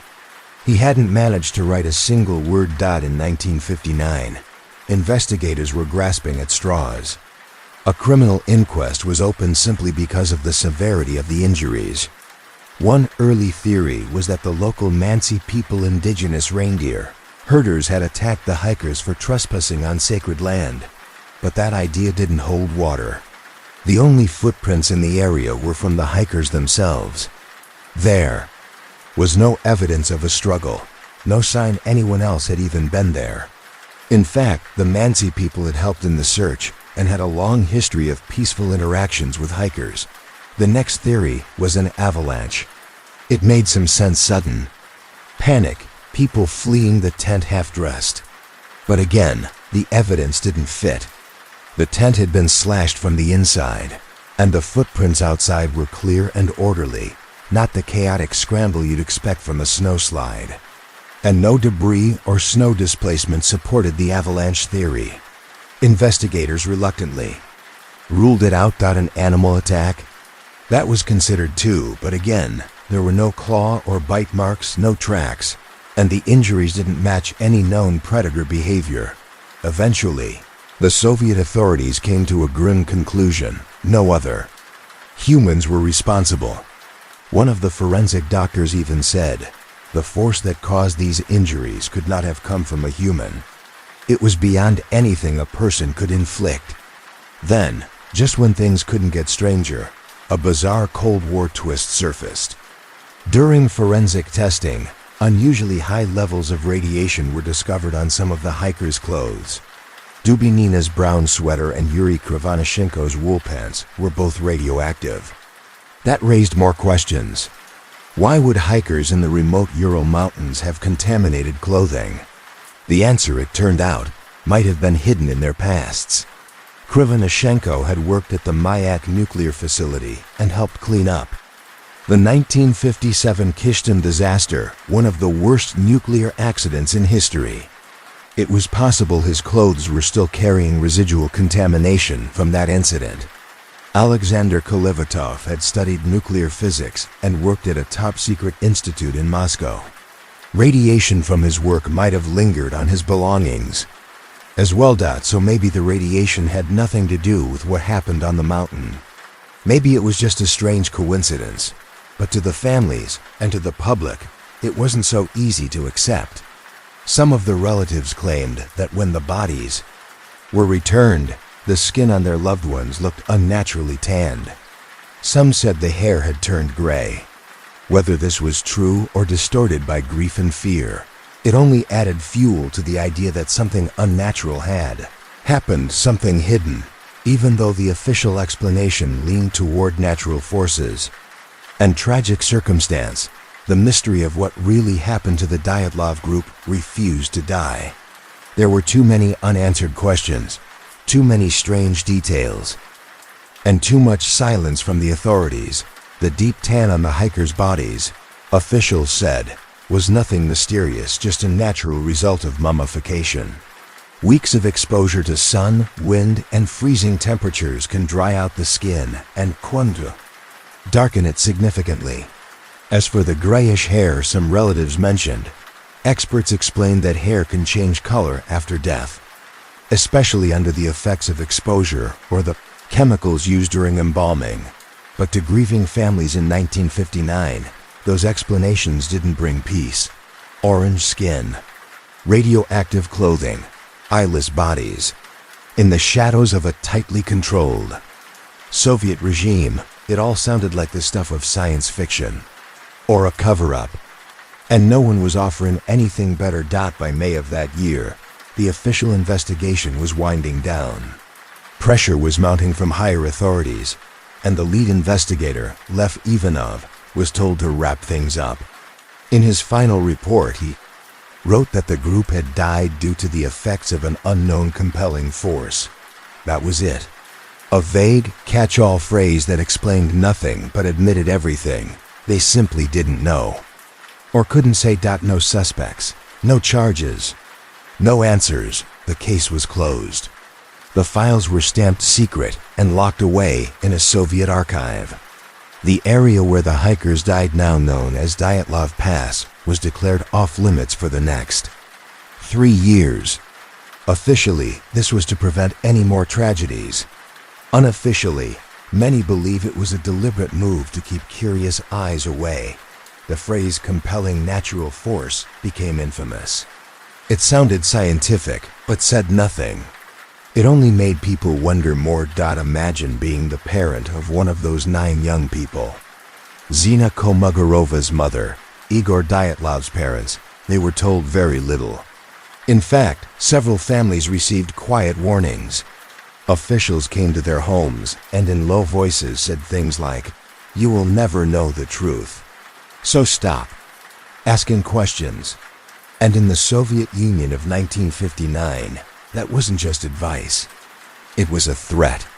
If the party or the KGB told you to be silent, you stayed silent. You didn't push back. You didn't dig deeper. You buried your children, swallowed your grief, and kept your fear to yourself. So the case faded from public memory. It became a whispered legend, told in hushed tones in mountain climbing clubs and Ural classrooms. A dark footnote to the Cold War, full of secrets that nobody wanted to explain, except for one man, Yuri Yudin, the 10th hiker, the one who turned back early due to illness, spent the rest of his life haunted by what happened. He had survivor's guilt, yes, but also a burning need to know what really went wrong up there. Yudin never believed it was a simple accident. He didn't buy the avalanche theory or the natural force explanation. In his gut, he felt something else had happened, something human, something violent, and something covered up. In interviews before his death in 2013, Yudin became more open with his suspicions. He said publicly that he believed his friends had been taken from the tent at gunpoint and murdered. He even speculated that Dubinina, who'd lost her tongue, had it cut out because she was outspoken and defiant. "These are serious accusations," he admitted. "I have no proof, only instincts." Still, for a man who lived decades with the weight of almost being there, those instincts carried meaning. He'd seen the others off. He knew them, and the mystery had never let go of him. Whether Yudin was right or wrong, his voice reflects something important. The Dyatlov Pass incident doesn't just puzzle investigators. It changes people. It seeps into your thoughts and lingers in your questions. Now here I am decades later still asking those same questions. I'm a modern investigator, piecing together fragments from yellowed files and newly surfaced theories. Every time I think I understand what happened, some new detail shakes that confidence. I can feel that cold wind from Dead Mountain in every page I read. This case has become one of the world's most enduring mysteries, precisely because it exists at the edge of reason, where rational thought starts to falter and something stranger takes over. Over the years, people have proposed dozens of theories. Some are grounded in science. Others spiral into the paranormal or the conspiratorial. But any serious explanation has to check every box. The torn tent, the hiker's state of undress, the violent internal injuries with no external wounds, the soft tissue damage, the radiation, the strange lights in the sky, the official secrecy. It's a tall order, but we have to try. Let's start with the simplest theory, the one the Russian government finally returned to in 2019 and 2020. After reopening the investigation, an avalanche. Picture it. The group is asleep inside their tent, pitched on the slope of the mountain. In the middle of the night, a slab of snow may be loosened by warming, vibration, or their own footsteps shifts and slides down. Suddenly, the tent starts to collapse. Snow presses in. Panic erupts. Thinking a full avalanche is moments away from burying them alive, they grab a knife and slash their way out from the inside, because the front of the tent is blocked. They run into the freezing night with no time to dress properly. Avalanche theory had been around for years, but it gained new traction after a scientific team modeled the event. Using fresh data and even animation technology from Disney's Frozen to simulate snow physics, researchers argued that a slab avalanche was not only possible but likely. Later in 2020, a formal report concluded, yes, the cause of death was most likely a small slab avalanche. A delayed collapse from a fractured snow shelf. It fits some facts, but not all. We'll walk through it, just like the hikers did. Step by freezing, terrifying step. Computer models had long supported the possibility of an avalanche in the Dyatlov Pass incident. But what made this theory especially compelling was how it reframed the hikers' seemingly irrational actions. Suddenly, things made sense. If you truly believed a wall of snow was about to crush you, you wouldn't waste time unzipping a tent or calmly gathering supplies.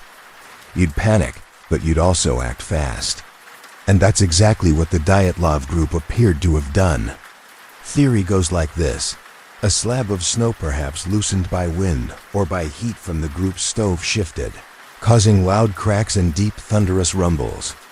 That's all it would take for trained hikers to recognize the danger. In a matter of seconds, they would have gone from resting to executing an emergency evacuation drill. No wasted time.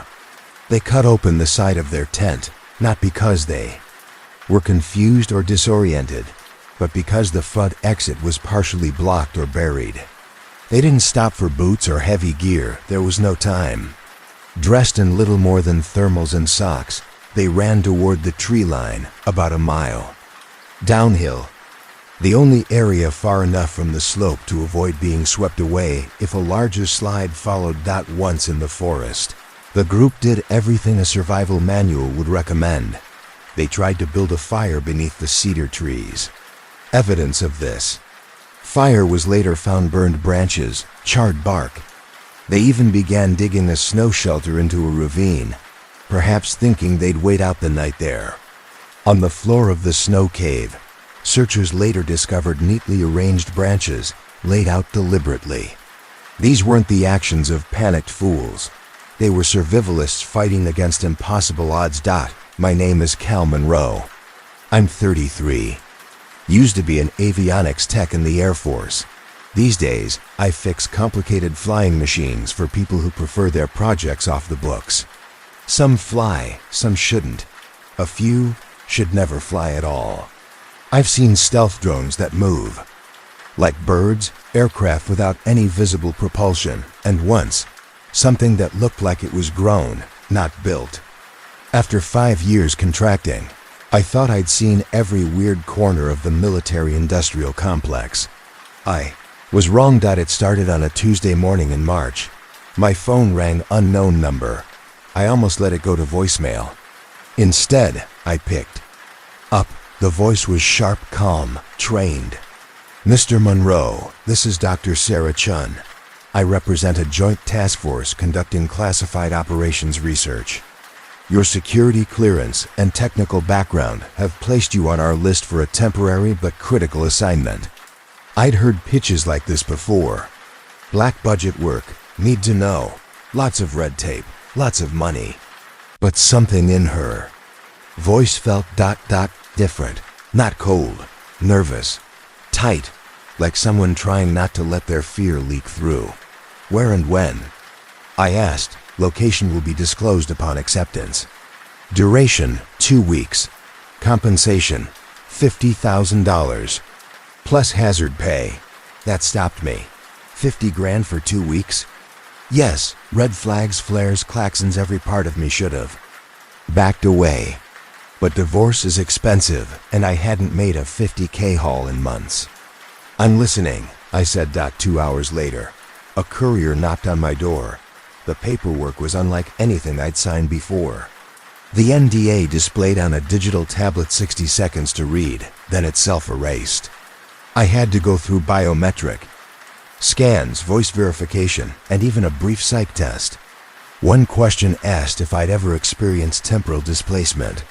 Another wanted me to rate my comfort with non-terrestrial phenomena on a scale from 1 to 10. The site was listed as Grid K22, Tonopur Test Range Complex, Nevada. Not Groom Lake. Not Area 51. Somewhere else entirely. Dr. Chun called back that evening. Double quotes, Mr. Monroe. Are you familiar with the concept of misdirection theory? In what context? In the context of public attention. Area 51 has been a household name for decades. Films, books, rumors. Everyone stares at Groom Lake. I didn't answer. She continued. Area 51 is the stage. Area 52 is the vault. 3 days later, I boarded an unmarked charter plane at McCarran Airport in Vegas. No other passengers, no crew. Just a pilot who didn't speak a word the entire flight.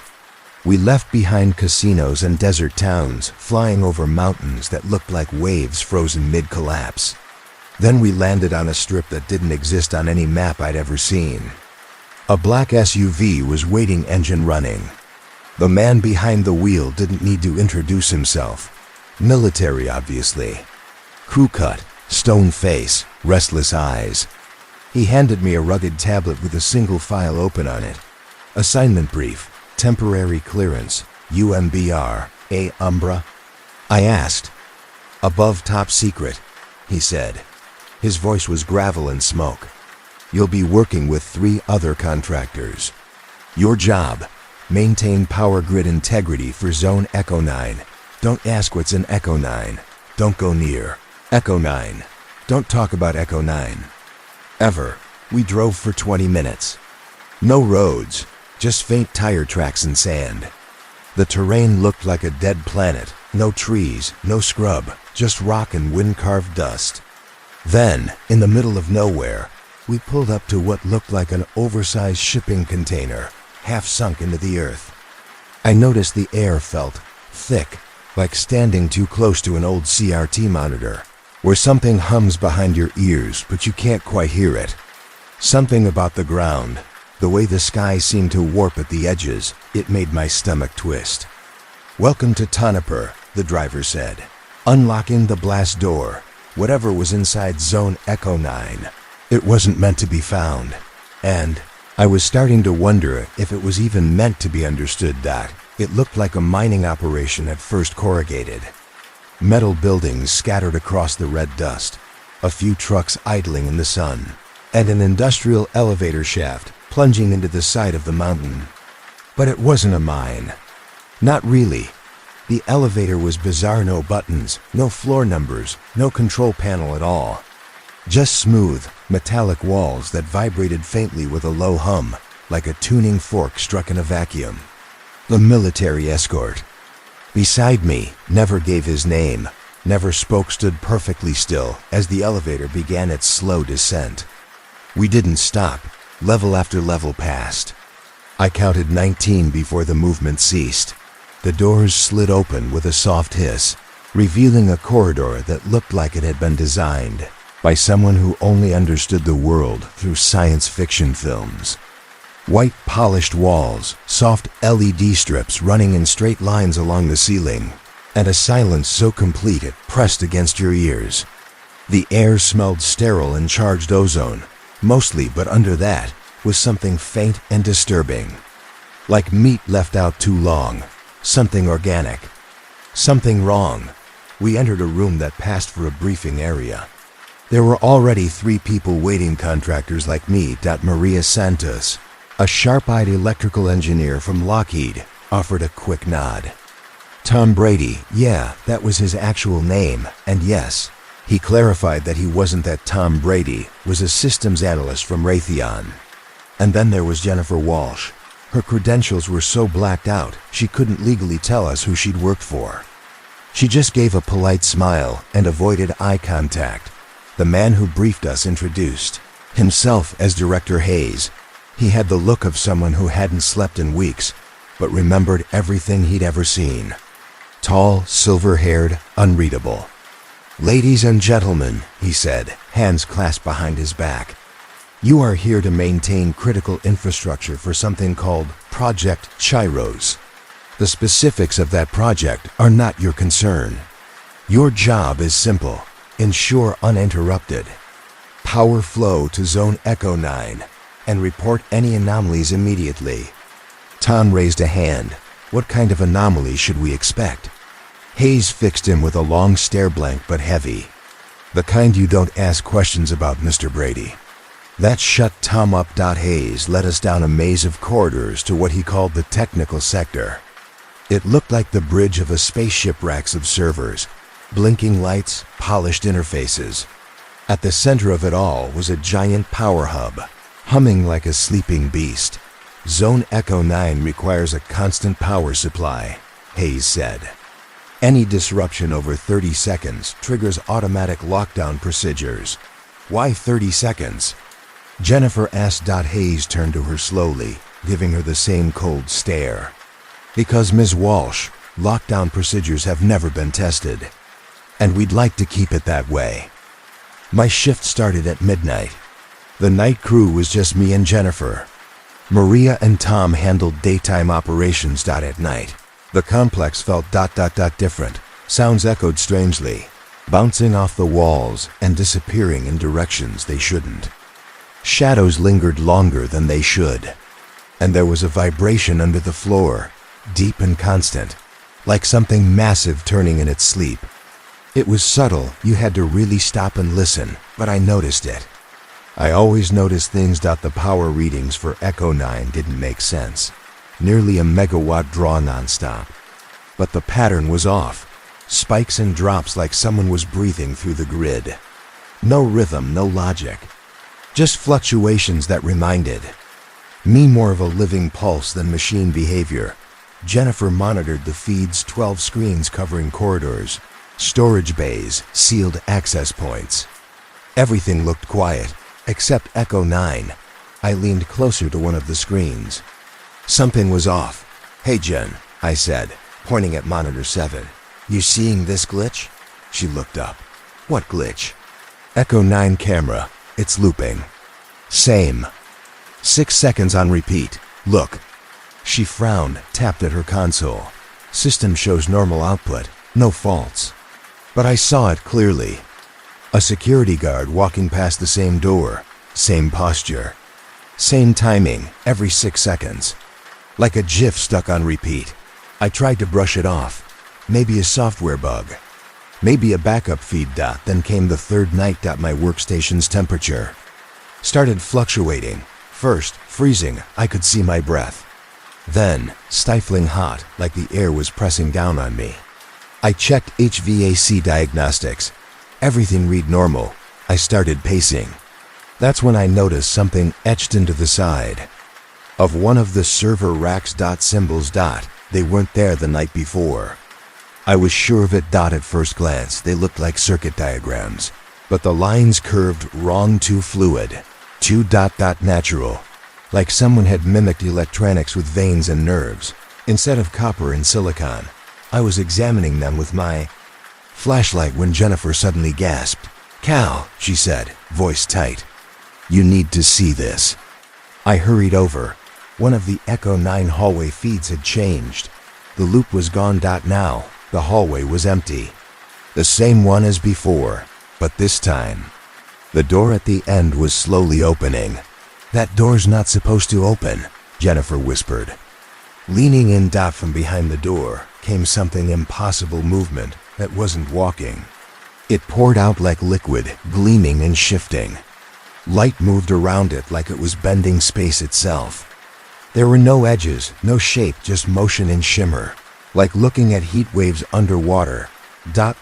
Static. The feed went black. 30 seconds later, it came back. Same looping footage, same guard, same closed door, but in that 30-second gap, I had seen something that made my stomach knot up and my skin go cold. Not the thing itself. Its reflection. In the polished floor tiles outside the door. Something had passed by. Something that hadn't been there before. Something that didn't make sound, didn't leave footprints, and didn't seem like it belonged anywhere on Earth. The polished floor reflected a faint flicker of light, just before the camera feed cut out. For half a second, I saw something in eye. Enormous metallic silver and utterly alien. Not a camera lens, not a reflection. It was alive, watching us. And it knew. After that, Tom Brady didn't show up for his shift Thursday morning. Jennifer and I waited until 8 a.m., assuming he might be running late. When he still hadn't arrived, I called Director Hayes. "Mr. Brady has been reassigned," Hayes said curtly. No explanation, just those words, "Continue your duties." But Tom's things were still here. His favorite coffee mug chipped on the rim sat on the counter, half full with lukewarm coffee. His jacket was slung over the back of his chair, like he'd just stepped out to use the restroom. That kind of sudden disappearance, it didn't feel like reassignment. That afternoon, Maria started acting off. She muttered under her breath constantly, barely audible. Kept checking the same diagnostic screens over and over again. I finally asked her if everything was all right. She looked at me, really looked, and for a moment, I swear she didn't recognize me. Her eyes were wide, pupils slightly dilated, like she'd seen something she couldn't unsee. The numbers don't add up, she murmured, almost mechanically. We're feeding Echo 9 enough power to run a small city. But the thermal output, it's all wrong. It's not coming back. It's like, it's going somewhere else, I frowned. Somewhere else? Like where? Somewhere else like... Not here, she said, and turned back to her screen. That night, at 2:17 a.m., the emergency sirens went off. The sound was ear-splitting deep, bone-rattling klaxons that made my molars throb. Jennifer and I bolted upright. Our eyes met, both of us wide with panic. Is this the lockdown? She whispered. Hayes had mentioned emergency protocols in passing, but nothing specific. Then just as suddenly as it began, the sound stopped, not a slow wind down. It just cut off, abruptly. And what followed wasn't silence, not really. It was like everything was holding its breath. 5 minutes later, Director Hayes walked into the control room. His hair was unkempt, his suit rumpled. He tried to mask the shake in his hands. "False alarm," he said, too quickly. "Return to your stations. Continue your duties." He didn't look at us. Not once, just turned and left out the next morning. Maria didn't show up. Reassigned, Hayes said again, monotone. But her car was still in the parking garage. Level 2, locked, untouched. Jennifer was unraveling. Her hands trembled every time she typed. We were the last 2 outside contractors still on site. Everyone else had vanished. We knew something was wrong. We just didn't know what. Then she started doing things she wasn't supposed to do, accessing restricted systems, using administrator-level credentials I'd never seen her use before. Jeanne, what the hell are you doing?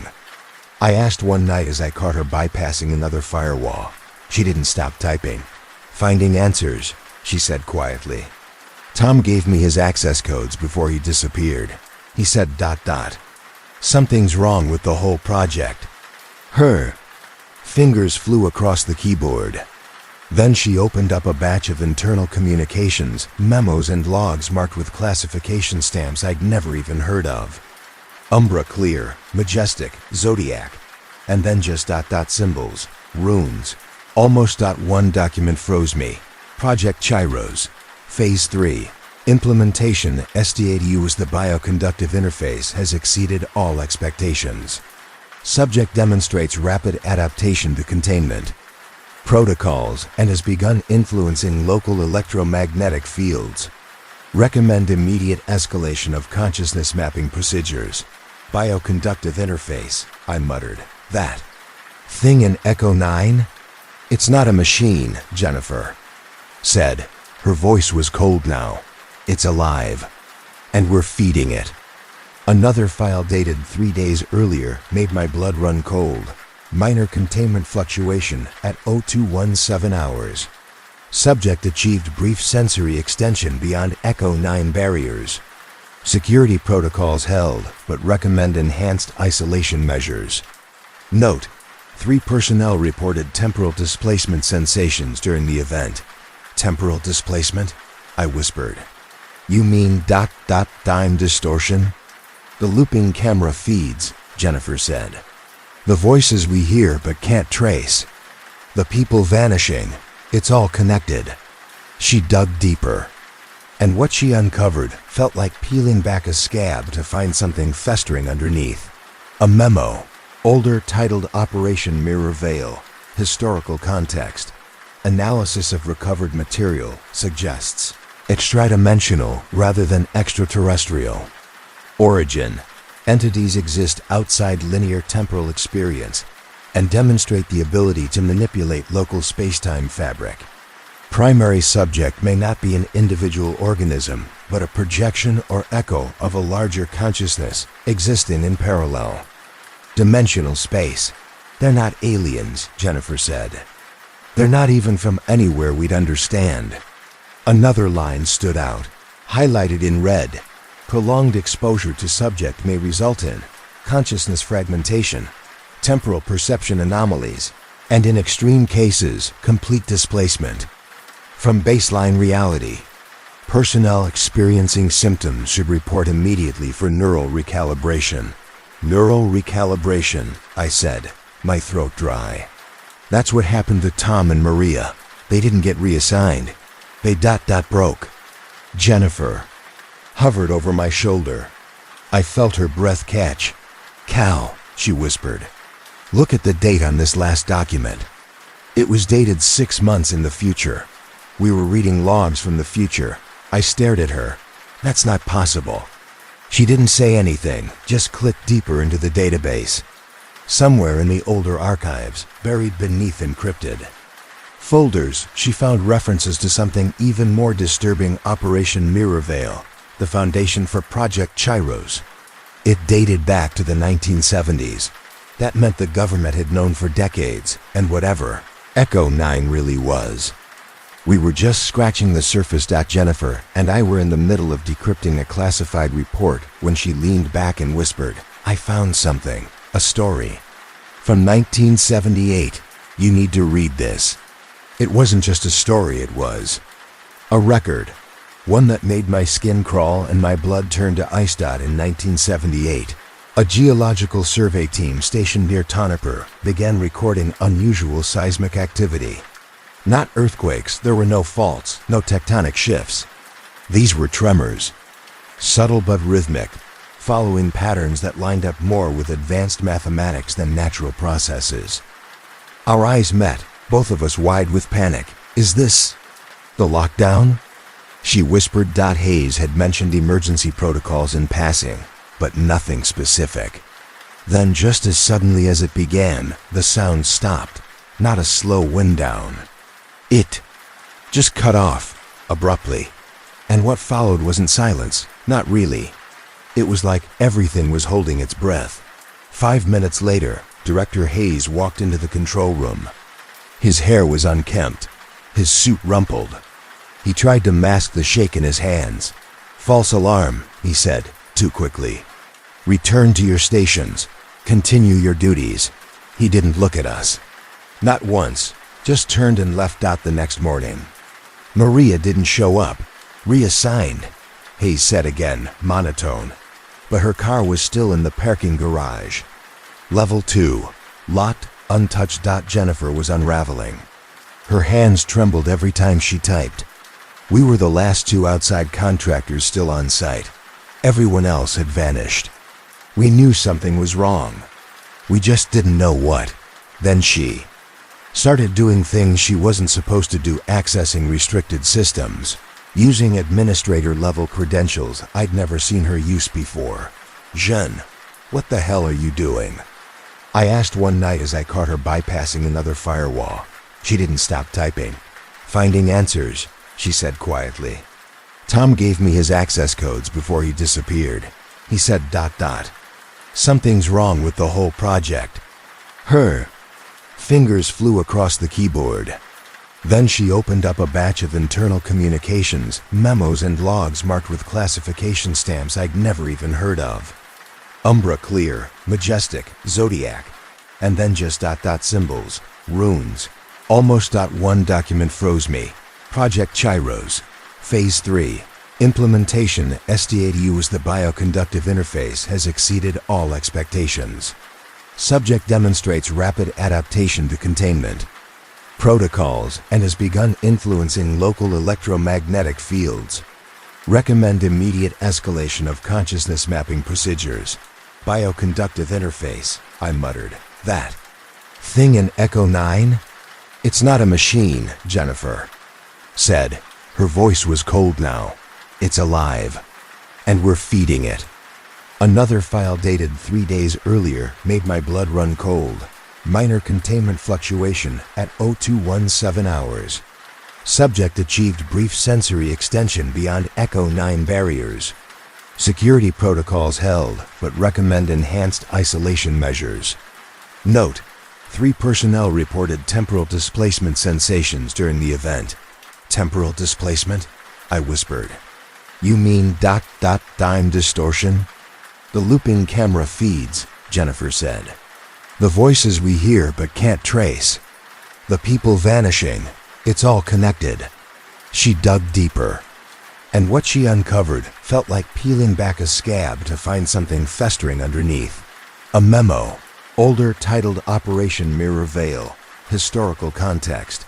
Analysis of recovered material suggests extradimensional rather than extraterrestrial. Origin.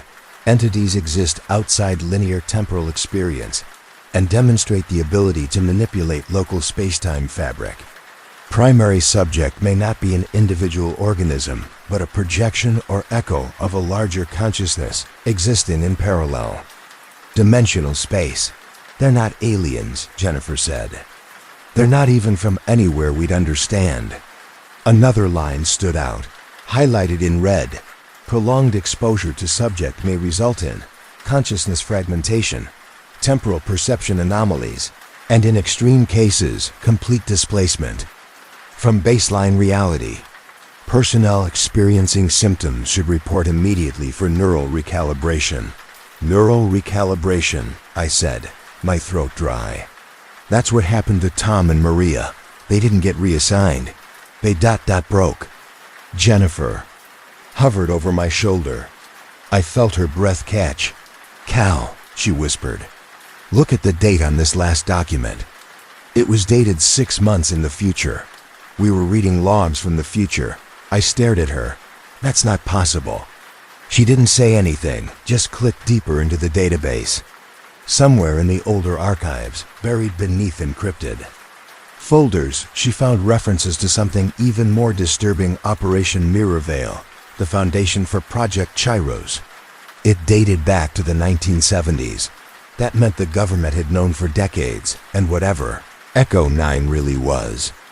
We were just scratching the surface. Jennifer and I were in the middle of decrypting a classified report when she leaned back and whispered, "I found something, a story. From 1978. You need to read this." It wasn't just a story, it was a record.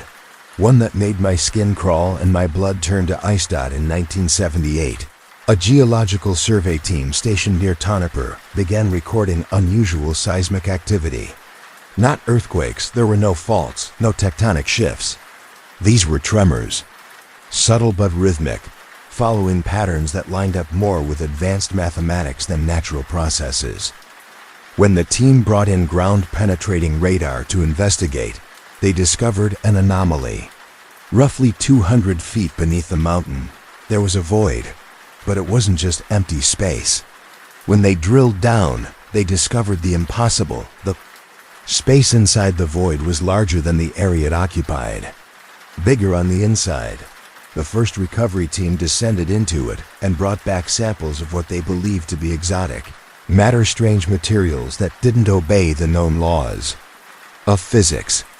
The materials would occasionally flicker, vanish entirely for hours, only to reappear elsewhere in the lab, or sometimes hundreds of feet away. They weren't just unstable. They behaved like they were phasing in and out of reality. That's when it hit them. This wasn't alien tech. It wasn't from outer space. It was something that existed between dimensions, tethering itself to our world like an anchor. Then, in 1983, everything changed. Dr. Elena Vasquez, a theoretical physicist involved in a classified operation known as Project Looking Glass, proposed a radical theory. The entity they were dealing with wasn't just some extra-dimensional creature. It was us. Or rather, what we could become if we ever transcended linear time and the constraints of three-dimensional space. According to her hypothesis, this being wasn't bound to a single timeline or outcome. It experienced all possible futures and pasts at the same time. It remembered things that hadn't happened yet and forgot things that had. It was like a mirror, showing us what evolution might look like when it was unshackled from space and time. But the deeper she went, the darker the implications became. Her final report, filed just days before she mysteriously disappeared, included this chilling summary: the entity is not hostile, but it is incompatible with baseline human consciousness. Prolonged contact results in expanded awareness, far beyond what the human mind is capable of processing. Subjects begin to perceive multiple timelines at once, experiencing the future, past, and present as simultaneous reality. The mind fractures under the weight of infinite possibility. She concluded they were not studying an alien life form at all. We are studying our own future. And that future is trying to communicate with us across dimensions we're not equipped to understand. Her final recommendation was blunt and terrifying: immediate cessation of all contact. The entity's attempts at communication are causing reality fluctuations that may result in permanent temporal displacement. It is not trying to harm us, it is trying to save us. But salvation, from its perspective, means pulling us into its multi-dimensional state. We are not ready. Perhaps we never will be. The last line chilled me to the core. They are not invaders, they are echoes of what we already were. Jennifer dug deeper and found Dr. Vasquez's personal logs, hidden in an encrypted directory that, by all rights, should have been inaccessible. The encryption was nearly 40 years old, but somehow the files were alive, updating themselves in real time. We opened them.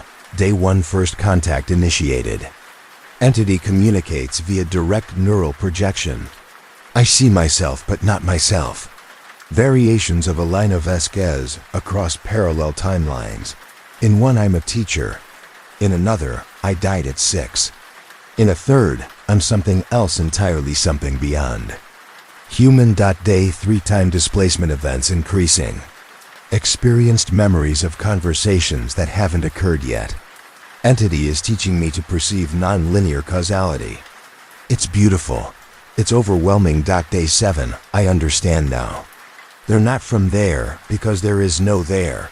They exist in the spaces between probabilities. They are what we become when we no longer need one reality to define us. Day. 12 others don't understand. They think containment is possible. But how do you contain something that exists outside of control? They're going to get people killed. Day 18, I can see the breach. It will happen in 3 days. The entity will try to return to its dimensional matrix, but the containment field will interfere. A paradox will form. It'll rupture our reality. I have to stop them. But time isn't working right anymore. I'm experiencing this moment from multiple timelines at once. The logs stopped there. But as we stared at the screen, something happened. New entries began appearing. Before our eyes, day 7035, still trying. A lot of variants across timelines are attempting interventions. The breach is inevitable. Cal Monroe will survive. But survival is relative when reality itself becomes negotiable. Jennifer froze. Cal, she whispered. She mentioned you, but this was written over 7,000 days from her last log. That single quotes S.19 years in the future. She's still alive? I asked, barely able to form the words. No, Jennifer said, voice trembling. She's still existing. Across timelines. In all of them, at once. Then everything went black. Not a slow dim. No flickering. The lights snapped off like someone had flipped a master switch. The screens died. The hum of the servers vanished. Even the emergency lighting standard in every classified facility failed to kick in. We were alone. In a silence that didn't feel natural. And somewhere beneath us, in the vast, shifting void of Echo 9, something had started to move. The lights cut out instantly, plunging us into pitch black. I couldn't even see my own hands. The only sound left was the hum of the power grid. But even that began to change. It wasn't just electrical anymore. It had rhythm, like something alive was breathing through it. There was a musical tone hidden in the vibration, too perfect, too deliberate to be random. Then Jennifer screamed. My hands scrambled for the flashlight clipped to my belt. I found it and switched it on, the beam slicing through the dark. She was standing frozen, eyes locked on something I couldn't see. Her body was rigid, like she was bracing for a tidal wave. Her eyes were glowing, not reflecting the flashlight, but catching light from somewhere else. A silver shimmer, like moonlight trapped in glass. Cal, she whispered, but it didn't come from her mouth. It came from the walls, from the ceiling, from behind me. Her voice echoed in impossible directions, fractured, layered, not bound by one point in space. It's getting out. I spun around. The corridor behind us, it was changing.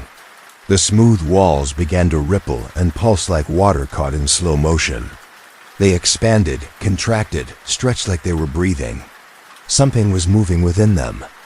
Not walking, sliding, a graceful mercurial glide, too smooth to be human. Too intentional to be random. I reached for Jennifer's arm, desperate to pull her back, but my hand went right through her like smoke. She was there, and not there. Flickering like bad reception on a TV screen. Solid 1 second, transparent the next. Like she was stuck between two channels of reality. Run, she said. Her voice was thinner now, stretched like it was traveling across miles of static. It's not trying to hurt us, but we can't exist in the same space when the boundaries collapse. The thing, whatever it was, slid fully from the shifting wall, and my brain locked up. I couldn't process it. It wasn't a shape. It wasn't silver or light or fluid. It was everything at once. A form made of potential. A thought that had somehow become solid. Looking at it was like staring into a mirror that didn't just reflect your face, but every version of you that could ever exist. I saw myself as a boy. As an old man, I saw a version of me that had died in infancy, and another that had never been born. I saw something else, something inhuman but still me, stretched across time and meaning. The security team that had been behind us just vanished. Not like they were killed. More like they were removed, like someone had erased them with a pencil eraser. 1 second they were there, the next they were stepping backward through walls that were now more concept than material. I heard their screams echo from places that couldn't exist in our reality, behind walls, above ceilings, inside my own thoughts. I ran. I didn't have a plan, just instinct. I tore down corridors that looped in on themselves, past doorways that opened into rooms far bigger than they could physically be. The whole place was folding, reshaping itself like it was dreaming. My watch, military grade, top of the line, was recording everything, built-in camera, designed to work even under electromagnetic interference. If I made it out, there'd be proof. If making it out was even a thing anymore. Then I found the elevator. The same one that had taken me 19 floors down. But it was now located in a hallway that hadn't existed 5 minutes earlier. I stepped inside. The control panel was melting, reforming like liquid metal. Floor numbers shifted between digits, symbols, sometimes nothing at all. It didn't matter. It was the only way up. The elevator hummed as it rose, the same soft, smooth sound as before. But when the doors opened, I was back where I started. Same corridor, same melting walls, same geometry that couldn't exist in 3 dimensions, and the same feeling that something beyond my perception was watching. I tried again. Same result. And again. It wasn't trying to trap me. It was trying to talk. But communication requires a shared language, and we didn't have one. Every attempt it made to reach me bent the rules of space and time, replaying pieces of my own panic back at me like echoes. I was living through layers of the same moment simultaneously, just like Dr. Vasquez had warned. In one timeline, I was still at my workstation, watching the power levels spike. In another, I had never taken this job. In a third, I wasn't even human anymore. I was something else, something that could understand the entity without shattering under the weight of it. But here, in this version of time, the one where I was still me, I was trapped. Trapped between the 19th floor and somewhere else. A place that didn't even have a number. My watch battery was almost dead, but I kept recording. If someone ever found the footage, maybe they could understand. Maybe they'd learn from our mistake. I sat down in the corridor, letting the environment ripple around me. The walls pulsed like organs, breathing in and out. I thought about the last few days, missing contractors, looping surveillance feeds, symbols on the walls that vanished when you looked away. All of it had been the entity trying to reach through. Tom and Maria hadn't been reassigned. They'd been translated, shifted into some version of reality where they could exist alongside the entity without falling apart.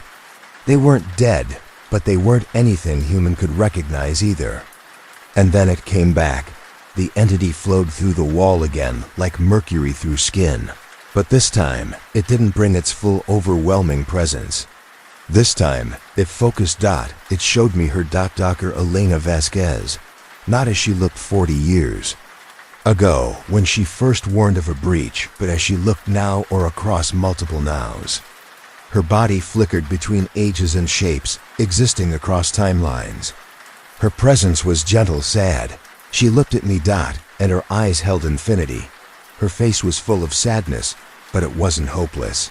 Her voice came not just from her mouth, but from the air around me, from behind and ahead, from before and after.